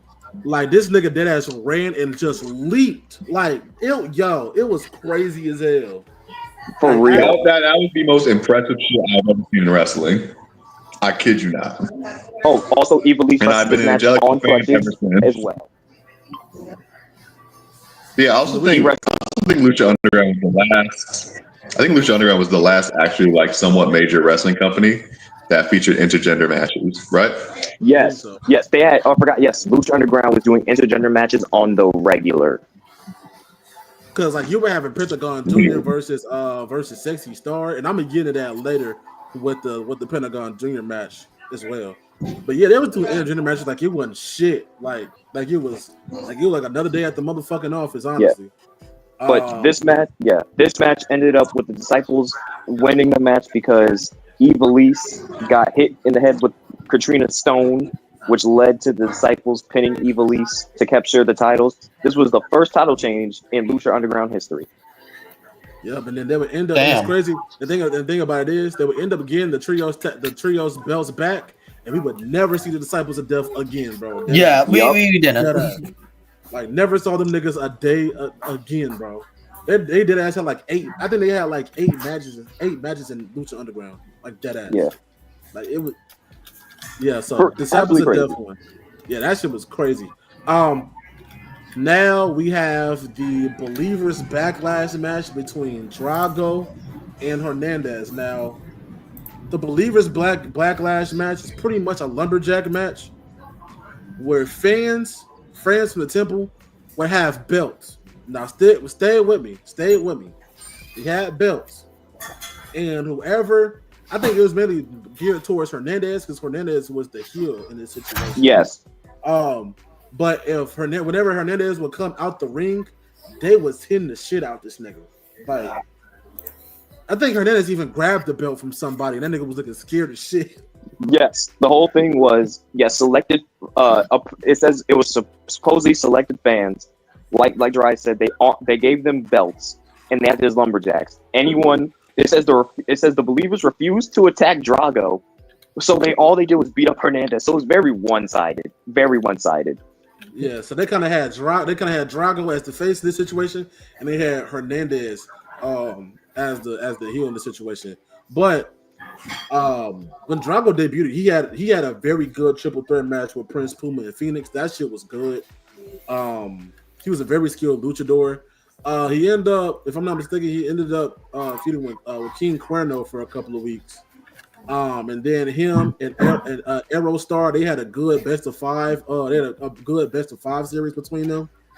I think Drago would actually win that series too.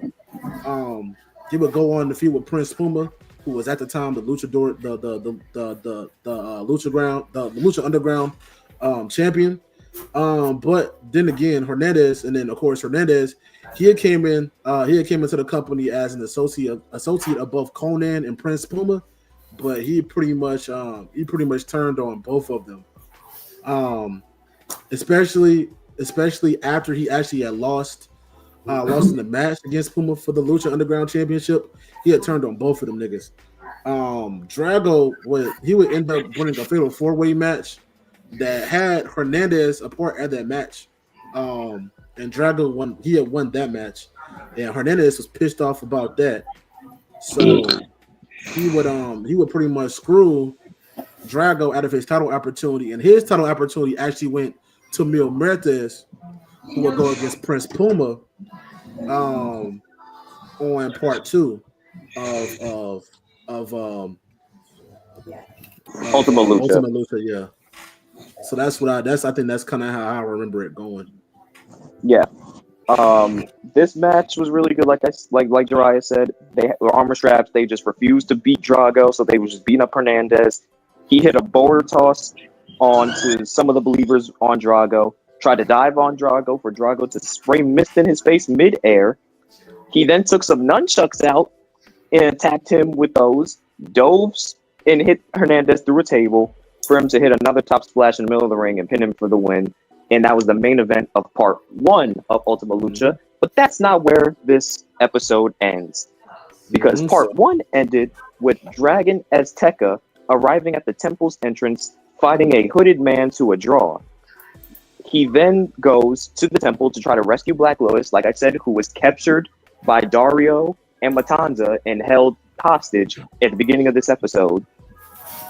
He then enters the temple in spite of a prophecy foretelling that he would die if he would do so, and he vowed that the spirit of Dragon Azteca would live on even if he was to die. And that is the end of part 1 of Ultima And we're Lucha. still talking about a wrestling show, by the way. We're talking about kidnappings, spirits being summoning. It's like, this shit was fucking insane. This was a wrestling show. This was a wrestling show. Soap opera. This really sound like fiction. Man, nah, but this isn't even a soap opera. This shit is a fucking anime with how much fucking drama this shit is and ridiculous it is. For real. All right, so part 2. The first match for part 2 was Alberto El Patron versus Johnny Mundo. Also, the last match, Drago actually won that last match. Drago won. I'm just hearing all this, and I'm just thinking, where the fuck was HR with all this going on? Like, the fuck is happening? There is no HR. Remember, they were underground, so this was illegal. Also, okay, yes, but where the fuck are the police? Where's LAPD? LAPD had no idea this was going on. This was remember. You ain't slick, nigga. Nah, you ain't slick, Ty. You ain't slick, nigga. I see what you're doing. What you doing? Also, part 2. With the take care of shirt, you're fucking disgusting. You're fucking disgusting. Oh God, you're fucking disgusting. Part 2 for those that. Part 2 was dedicated to Roddy Piper, who had died recently that year. So they did a tribute for him. It said he had died between the 2 episodes' air dates, so they dedicated Ultima Lucha Part 2 to him. So it's crazy how Alberto Del Rio was actually looked a little bit different. I think this is the first time he actually got fired from WWE and he ended up coming back. But before he came back, he did some time in the Mexican independent scene. So at this time, Alberto El Patron was actually the AAA mega champion. But because Triple H had that working relationship with Lucha Underground, Alberto pretty much he came into the temple, and it was kind of seen as a big deal too. Because like I said, he was the AAA mega champion. So yeah, he initially he had came in and he had feuded with his AAA rival. Trying to see, is it? I forgot if it. I know it's T8X on. Is that Texano? Texano. Yeah, I'm tripping. Yeah, it was El Texano Jr. He ended up defending his championship on Lucha Underground successfully against him. So after he ended up going against him, he ended up going against Johnny Mundo for a number 1 contendership match for the Lucha Underground World Heavyweight Championship. And he would actually beat Johnny Mundo as well for that. Actually, you know what? No, I'm lying. He didn't. He had beat Mundo in a 1-on-1, and then that nigga Johnny Mundo had threw this nigga through a fucking window, like through the office window, bro. Like I got lucky enough, I have this website that goes around that basically says what happened beginning to end for the matches. So yeah, as to piggyback off what Jiraiya said, this match was insane. Mundo initially tried running from him and also tried to cheat. Mundo then stole Alberto's move with the rope hung double stomp. Tried to hit his finishing move for the 2 count. The ref was knocked down as Mundo pulled him into Alberto's super kick, thus missing Mundo. And also Alberto put him in the arm bar, so Mundo tapped out, but because the ref was knocked out, he didn't see it, which then brought the return of Molina, who showed up and hit Alberto with his own title belt. Mundo then hits his finisher to win the match, and then post-match, like Jiraiya said, Alberto, pissed, basically beat the crap out of Johnny to send him through the window of Dario's office, and then he spanked Molina and then left the building.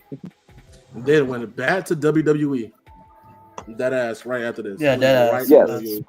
Now, before we get into this, sorry, go ahead, Matthew. Go ahead. What? Oh, you were going to say something. Oh, my bad. Okay. So then, before we get into this next match, like you said, there were scenes in Lucha Underground, so I'm going to talk about this scene. The show. Shout out Orlando. Oh, shout out Orlando. So the show cuts to somewhere else in the temple where Dragon Azteca Jr. arrives to save Black Lotus, but he gets interrupted by Dario Cueto, who threatened Azteca that he must die for violating the treaty of not entering the temple. Suddenly, Black Lotus then betrays Dragon Azteca Jr. due to Dario manipulating her, thinking that he murdered her parents, and then kills him with a palm strike to his spine. Dario then frees Black Lotus to form an alliance, saying that her action has now started a war and it's too dangerous in the current temple, and they must flee to a new temple with Matanza Cueto. And to piggyback on Molina, no cap, she was looking thick, bro. Oh yeah, she was looking great. Boy. She was looking great. Boy, she was fine as fuck back then. Ass, man. And plus, we ain't seen Molina in a good ass time on TV either. Boy, stop it, man. That's crazy. Yes. So we get into the next match. Go ahead, Jiraiya, because this match was I think this is the best match on the card. Ah man. So now we're gonna be doing Vampiro versus Pentagon Jr. Now this is one of me personally. top 5 greatest Lucha Underground matches of all time. I don't give a fuck what nobody say, man. This shit right here, nigga. This joint Fire, was insane. If you have, there's my thing. This is one of the matches I recommend. If you haven't seen Lucha Underground, go watch this match because this match is like it's literally top 5 Lucha Underground matches of all time, hands down. Because I was gonna say, if you're going to start looking at Lucha Underground, of course, look at the Pentagon Jr. matches, look at the Prince Puma matches, look at the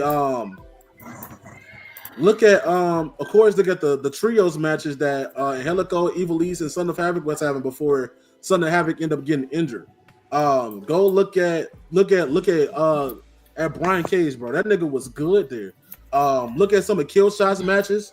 If you want like a dominant heel champion, go look at Mil Muertes, who we will be talking about later. Because season 2 was heavy on him, mad heavy. Look at, and I ain't gonna lie, after you look at this match that we're gonna talk about, look at the Mil Muertes versus Phoenix match. That motherfucking that casket match. Absolutely insane. Fire, great banger of a match. Dead ass. But yeah, so Vampiro versus Pentagon Jr. So at this time, Pentagon. I remember first seeing Pentagon Jr. of course on Lucha Underground. I really wasn't paying attention to AAA and stuff like that at that time. So the first time I actually saw Pentagon Jr. was on Lucha Underground.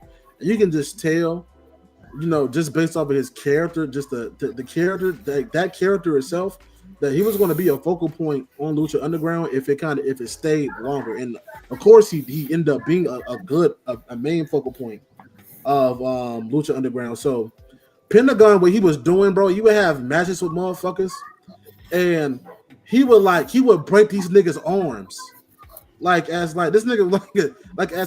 a sacrifice to his master to prove that he's worthy and shit.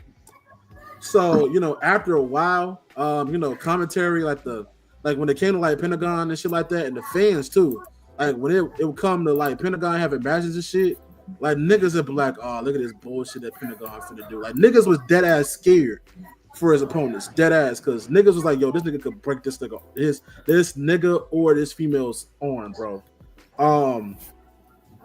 One time he had became hostile to a ring announcer, and Vampiro had pretty much he had stepped in like, bro, like you ain't gotta do all that. So then Pentagon had a match with Sexy Star, was about to break her motherfucking arm. In hindsight, he should have. In hindsight, very much should have. In hindsight, he still have. But Vampiro, he would step in again. And this nigga Pentagon was like, man, I'm sick of this nigga, man. Like, I'm sick of this nigga interfering with the fuck I'm doing. Nixon old ass nigga to mind his fucking business. So he was like, you know what? Fuck this shit, nigga. I challenge you to a match. And Vampiro was like, nah, bro, I'm retired. Like, I can't I'm retired, bro. Like, he's like, man, I'm retired. I can't wrestle no shit like that. So Penta was like, man, nigga, what, man? Fuck this nigga. So one day, dead ass, this nigga Pentagon dead ass threw fucking gasoline on this nigga. Dude, gasoline. We are not lying. He legit threw gasoline on Vampiro. Dead ass, man. He's I'm gonna kill you. This nigga threw gasoline on this nigga, and he was like, bro, if you want to set my match, your ass finna be burnt to a fucking crisp, nigga. Fuck is you talking about, bro? That nigga was dead ass. He said, if you don't accept this match at Ultima Lucha, I'm gonna set you on fire in front of everybody right now. He was gonna commit murder if he didn't give that man a match. Dead ass, bro. Vampiro was finna be burnt to a fucking crisp, man. Shit was crazy. So that nigga Vampiro came out next week, and he was like, you know what, nigga? You know what, Pentagon? Ultima Lucha? I got something for your motherfucking ass. Like, I got something for your bitch ass. And it was crazy. This was a good ass match storytelling wise, because it was like from this, it was like, okay, Vampiro, and this is before they did the documentary and the stuff on him. So there's like, Vampiro was like, getting a little bit into his personal life, a little bit. talking about how he had injured himself for the love of the game. That's crazy as shit. How he really wasn't a good person and shit like that. But boy, when they got in the ring, banger. Yeah, banger, bro. I got the rundown of that, so I'm gonna get into that. So this was also known as the Cerro Medio match. This match basically was they was going back and forth. This match basically started with Pentagon giving Vampiro hands. He hit him repeatedly with a chair on multiple occasions, then gave him an attitude adjustment on the concrete. And everyone's like, oh my God, he just killed Vampiro. So they're about to stretcher Vampiro out. And Vampiro basically pulled that Mick Foley after he got launched off the cell and said, nah, we still gonna do this match. I'm gonna give him some hands. Nigga came back from the dead ass. For real. Then Crazy. then it got even crazier. Thumbtacks got involved. They both hit thumbtacks. They were bleeding heavy after getting smashed with light tubes like his GCW up in here. That nigga, not even that. Bro, that nigga Vampiro ripped his mask and said, you know what, got the light tube and smashed that shit over that nigga head, bro. That shit was crazy as hell. Ripped his mask. Oh, also, he licked the blood off he licked the blood off Pentagon. Crazy. Aye. And then hit him again, bro. Yes, then hit him again with light tubes. Hit him again. He ripped the mask, hit him with light tubes, licked the blood off, and hit him again with another light tube. Yeah, I like this shit. And I was like, bro, what the fuck is wrong with these niggas, bro? It gets better. It gets better. Pentagon then gets up and slams Vampiro through a flaming table to then get the 1, 2, 3. Absolutely insane. Man, that nigga Pentagon, he was calling out to his master and shit. He was like, nigga, am I worthy? And that nigga Vampiro, he was like on some weird, I guess on some Star Wars shit. This shit was fucking weird, bro. This nigga was like, Vampiro, I've been looking at you, my son. I'm your master. And I was like, nigga, what the fuck? Yes. What the fuck? Yo, I'm telling you, okay, guy. So sadly, this was on Netflix like years ago. They then took it off. I have a link. I think I sent it to Jiraiya and Matt. It's in the Discord. It's in the Discord. It's on. Yeah. Send it to me. I thought I sent it to you. I thought you put it in the Discord. Oh, I think I put it in the Discord. No, he did. I think he put it in the Wrestle Discord because I was looking at the few episodes. Okay, yeah. There's an archive that has all the episodes from season 1 to season 4. You can watch all of it right there. Also, but before that nigga Pentagon was of course calling out to his master and shit. And that nigga Vampiro was like, bro, break my arm. And I was like, what the fuck? And that nigga Pentagon was like, fuck this old ass nigga talking about. And he was like, all right, cool. Broke his arm. Called out to his master again. And that nigga Vampiro got a mic somehow. I don't know. I guess he was keystering that shit or something. I don't know where the fuck he got that mic from. Grabbed the mic. It was like, Pentagon, I've been looking at you. I've been watching you. You've proved yourself worthy, my son. I'm your master. And that nigga Pentagon was like, they started bowing down this nigga. I was like, yo, what the fuck am I watching? Is this still a wrestling show? What is this? Are we still watching wrestling? And then they got together and then man, Lucha Underground. Lucha Underground was a fucking wrestling show on the History Channel at 3 a.m. Like, and I was looking at this shit like, yo, this nigga, he was Pentagon Jr.'s master. And I was like, yo, this shit is weird. So you was telling this nigga to break niggas arms and shit? Yo, you a sick nigga, man. You are a sick brother. Like, not even that, bro. He was beating niggas the fuck up and breaking their arm, bro. And I was like, yo, this is meanwhile he's sitting on commentary acting like he don't know a thing. Like this is disgusting. That's crazy. They go commentary acting pissed. Nigga said this is disgusting. This nigga said it's disgusting. For real. He was inside like, yeah, keep this. He's like, this is. He was like, JR, like someone needs to stop this. this is disgusting. Someone needs to do something about Pentagon. And inside, he's really like, yes, break those arms like I told you to. Like, insane. Like, insanity. And then that nigga Matt Striker was like, what the fuck? Like, yo, for real. Yeah. Yeah. Mike Striker was his commentary partner and shit. He was like, yo, what the fuck is this? Like, he's like, I'm so confused. What's going on? Yo, Lucha Underground is fucking incredible. Oh, I really got Ben. Oh my god, I need to go back and watch some of this stuff again. If we're able to, we should watch like at least an episode on stream if we're allowed to. No. Well, we're not gonna be allowed to. I don't want to. We can probably hold a watch party in the Discord. We can hold a watch party in the Discord, but we can't show that shit on stream. If you're a wrestling fan and you couldn't stand WWE like around 2016, Lucha Underground is what the fuck niggas was watching, bro. Dead ass. For real. Dead For ass. real. It was either this or Ring of Honor. It was those two. Bro, literally, when I was like 8 years, I've only seen one Lucha Underground episode in like 2014. I don't know how I found it, but I found myself on the El Rey network, and I was watching this like, oh shit, what is this? Oh, it's wrestling. I'm like, oh shit, I feel like I'm the only person who knows about this. I kid you not, next day at school, I told all my friends about it. They had no idea what the fuck it was. It was incredible. I only have one friend that knew about Lucha Underground. We would talk about it all day, and everyone would be like, "What about WWE?" And we're like, "We don't care. We talk about Lucha Underground right now. Get out of here!" Like, it's like, bro, this is the fucking adult shit. That's what it fucking felt like. For real. All right, so the last match before the main event, I'll probably let you do the main event, Raro. I'm dead ass. Cool. Blue Demon Jr. versus L. Oh wait, no. Wait, no, I forgot. We skipped the match. We did. Yeah, to give the guys. Yeah. Gift of the Gods Championship. My bad. So, Gift of the Gods Championship. It's basically the Money in the Bank, basically.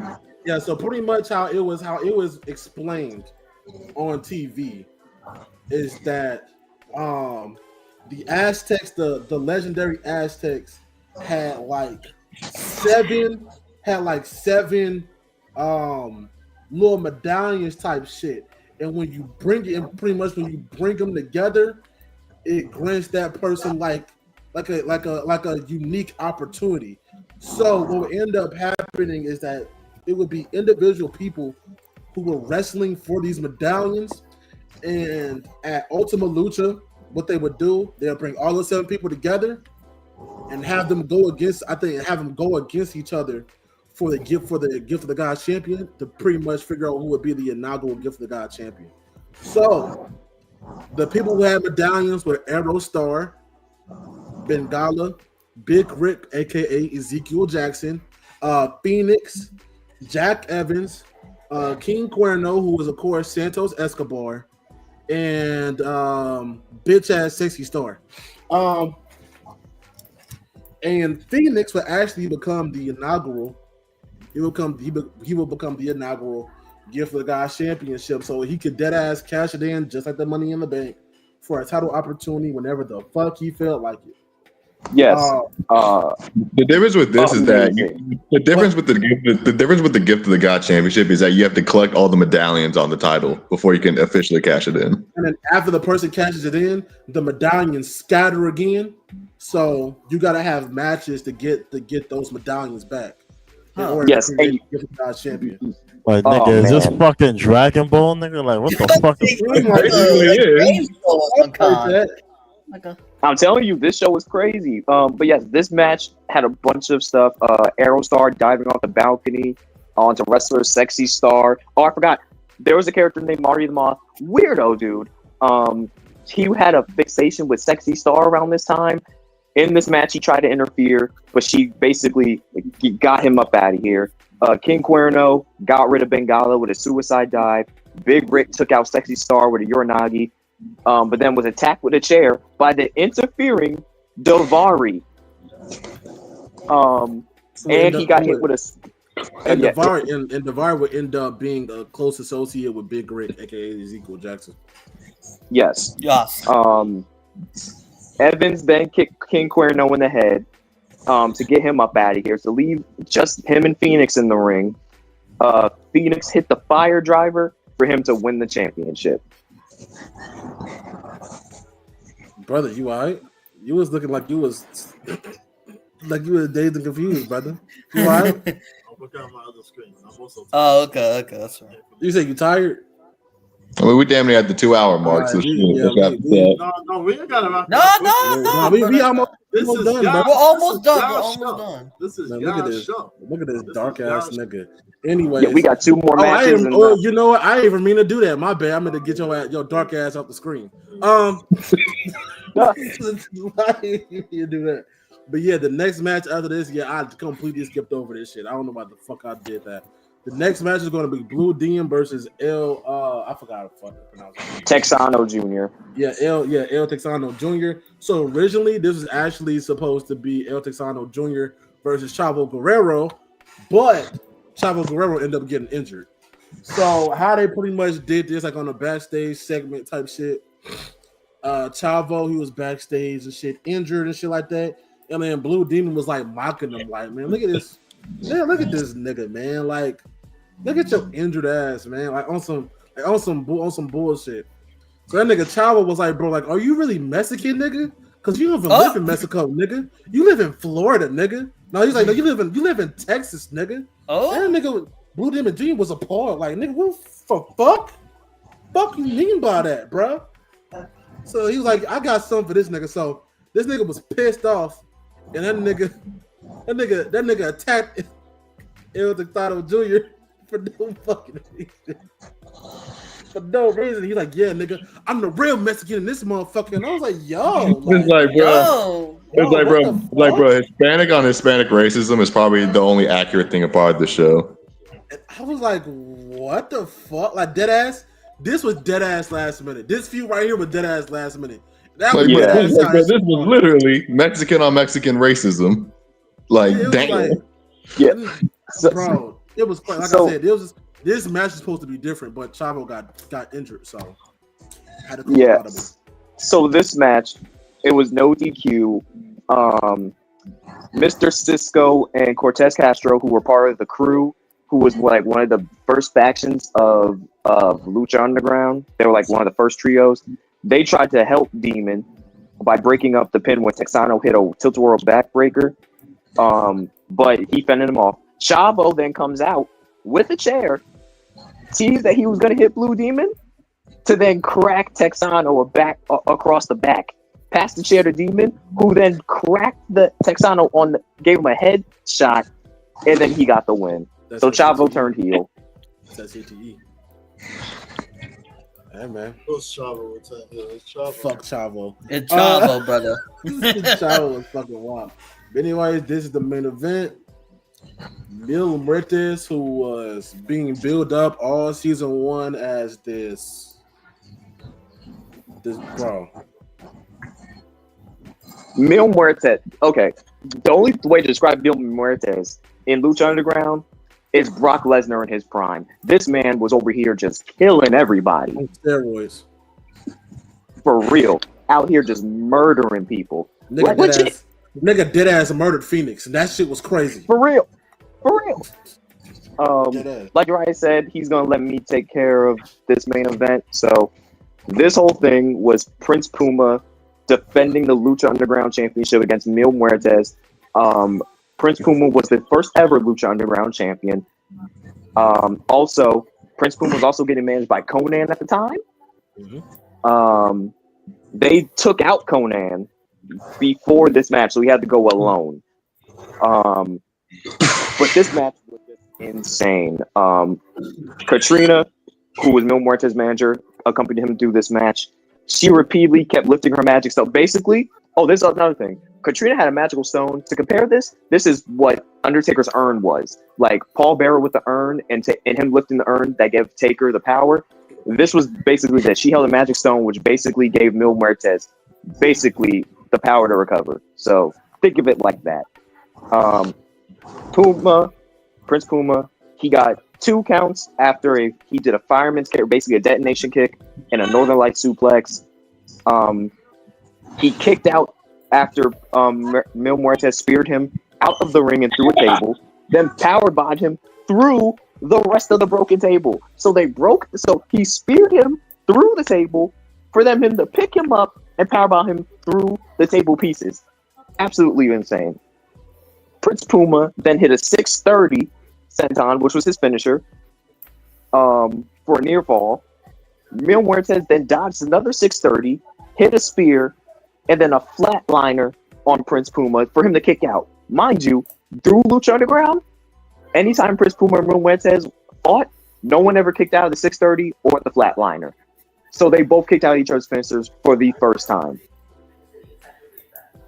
Prince Puma then tried to go for the 630 again. Mil Muertes caught him, hit him with a flatliner off the top rope to get the 3 count in win for Mil Muertes to celebrate with Katrina and the Disciples of Death, who had just won the Trios Championships on the first night, to win the matches. They're showing all the belts. Then this leads to a backstage scene, basically ending Ultima Lucha. This is what happened. Various characters are shown leaving the temple.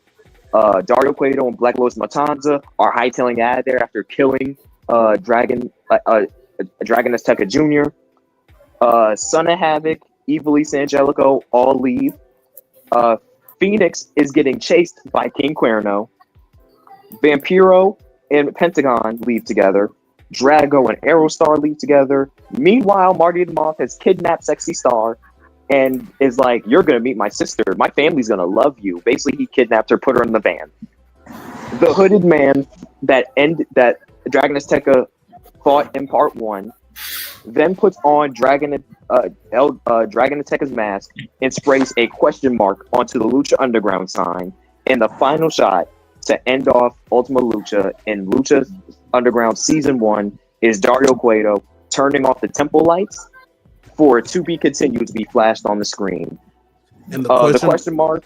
Go ahead. The question mark. Yeah, the question mark was a tease for Rey Mysterio. Yes.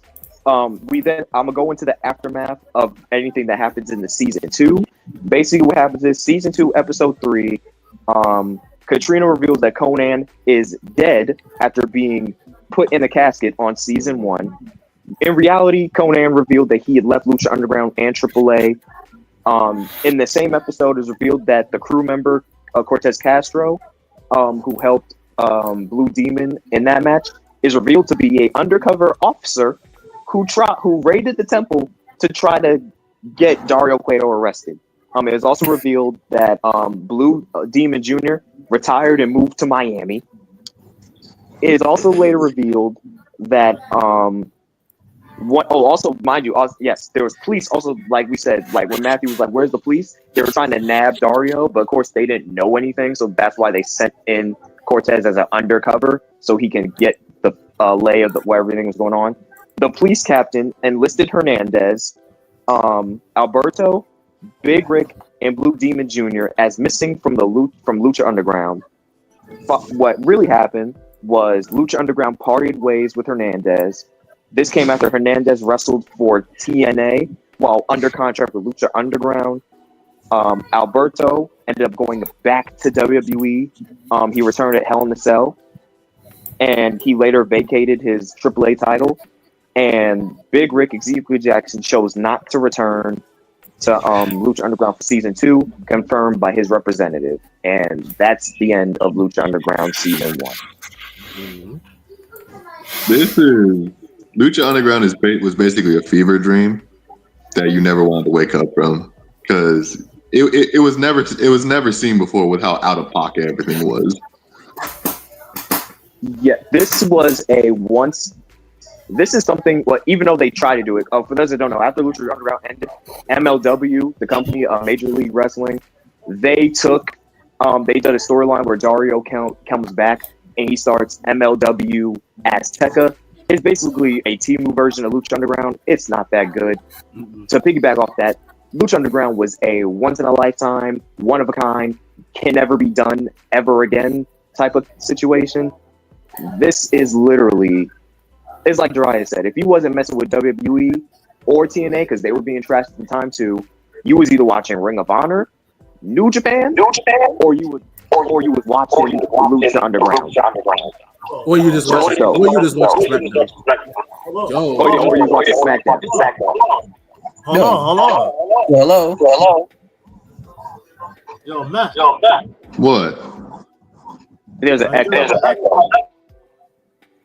Who is it? Got an echo, whole ass nigga. It was Matt. Yeah. I still got an echo. Yes. Oh no, we're good now. Yes. No. Yes. Because my Wi-Fi was buffering. But shit. How about you? Either way, The fuck, motherfucker. go out and watch continue. if you can. It literally, like I said, Fix your mic. this is absolutely phenomenal. Go watch this. Go watch this show, man. Once in a lifetime, like I said, never can be replicated. Can't be done ever again. Like I said, great talent. Ryan Day, Johnny Fix your mic, Mundo. nigga. Yo, make some money.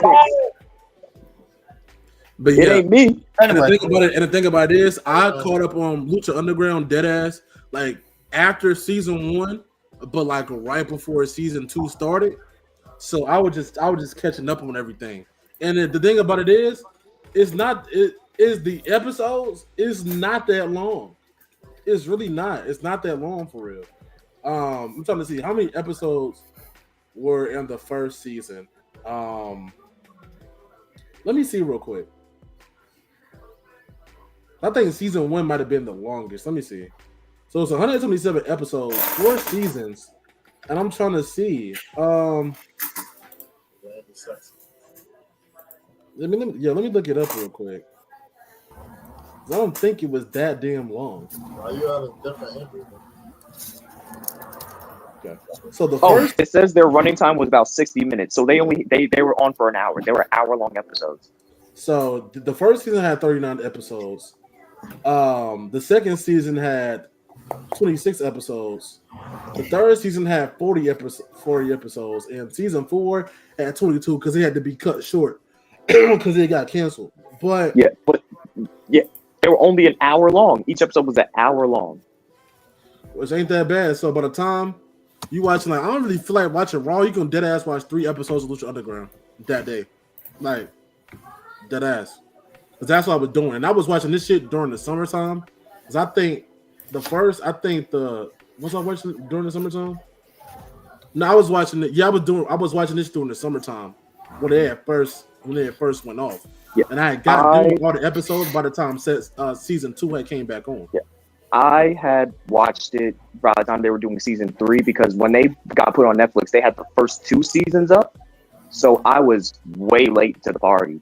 But I remember being sick one day and I just binge watched the first season on the couch, and then the second season just sporadically every time I came home from school. So then when season 3 came out, me and my friends were watching that, and we were just talking about what happened with all the stuff going on with that. Also, season 1, go look at Aztec Warfare. Dead ass, because that's how they crowned the inaugural Lucha Underground champion. It's kind of like the Royal Rumble in a way, but it's kind of not. That shit was good though. It had Prince Puma, Phoenix, Johnny Mundo, Mr. Cisco, King Cuerno, Son of Havoc, Evilise, Drago, Bel Cortez Castro, Ricky Mandel, Big Rick, aka Ezekiel Jackson, Pentagon Jr., Superfly Chavo Jr. Oh yeah, I think it was like a gay luchador on here too. I think I could be mistaken, but I think so. I could be mistaken though. I think it might have been Was it Superfly? I had to look. Chavo Guerrero, Sexy Star, Mule Mertes, and El Mariachi Loco. Like that. Yo, I ain't gonna lie. Go watch season 1. For real. Go watch season 1, bro. Yeah, that got me intrigued now. Who was the winner? Prince Puma. He was the first in inaugural. He was the inaugural. He was the first Lucha Underground champion, and he held that championship until July, until Ultimate Lucha.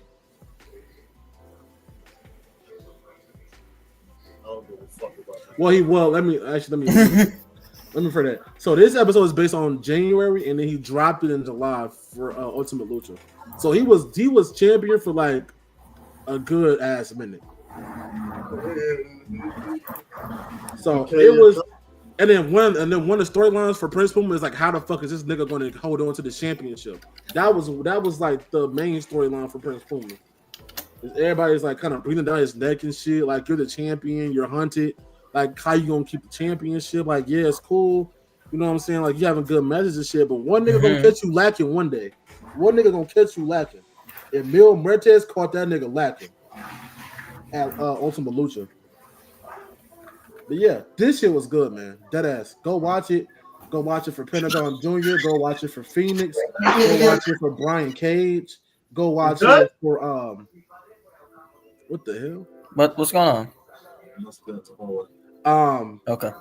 It was good for Sexy Star before she started turning to a dickhead. Johnny Mundo was good. Angelico, Evil Lee, Son of Havoc was good. King Cuerno was good. All these motherfuckers on here was good, bro. Even Jack Swagger. Oh, yes. I was about to mention that. Yeah. Which was Jack Swagger, bro. Shit was good as hell.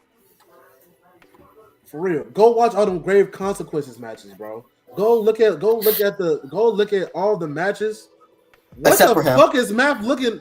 No, he looked devilishly. Oh hell no! Go look at the Lucha Underground Trio Championship tournament. Look at all that shit, bro. That shit was good. All that shit was good as hell, man. For real. How do you feel about this? How do you? Hold on, brother. How do you feel about this? Nigga, eyes not even open. What the fuck? Yo, you might fall asleep live on the set. My eyes are open. The eyes open. All right, Darkness. You got anything left you need to say, nigga? I've watched a couple of Lucha. You did? I don't remember off the top of my head. Nigga, fuck you and what you watched. Nigga, fuck you talking about. Let me stop playing. Go ahead.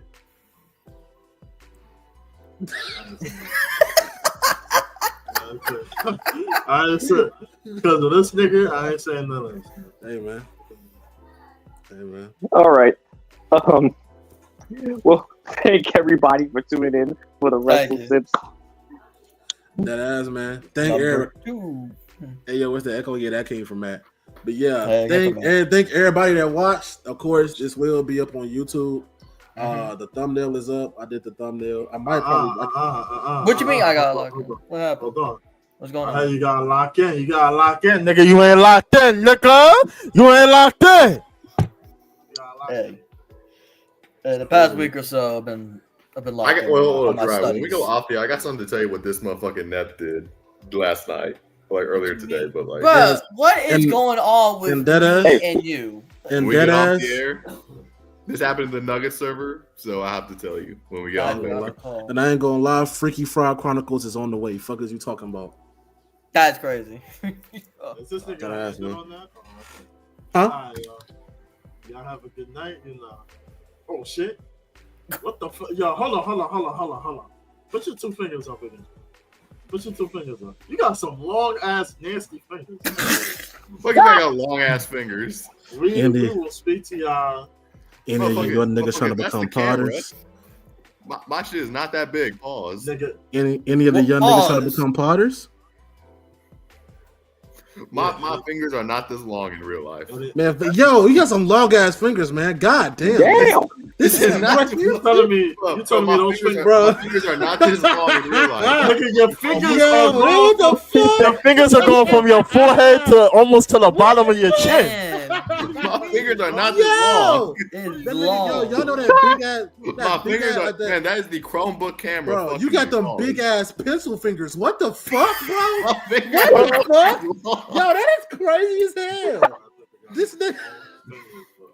Oh my god. But anyways, man, we will see y'all. We will see y'all next Sunday. Wrestle Simps will actually have a special watch along for Survivor Series. Yes, this indeed. Saturday. So we'll see y'all this Saturday. We'll also see y'all bitch ass. Nigga, yo. We're trying to do the intro. Not that long. Come on, we trying to do the outro. Come on, man. Why your fingers span the whole handle? Yo, that's crazy. Nah. Yo. Anyway, like Jerry said, we'll see y'all next week. Saturday. Survivor Series. Man, I can't look at that shit, man. Saturday is gonna be the Survivor Series War Games watch party. So come through for that. Ty gonna be. I guess Ty gonna be here. Love gonna be. I guess it's gonna be Wrestle Simps and Triple P collab. Yep. So, hey man, we'll see y'all bitch ass niggas later. Fuck is you talking about? Now go home and smoke some more crack.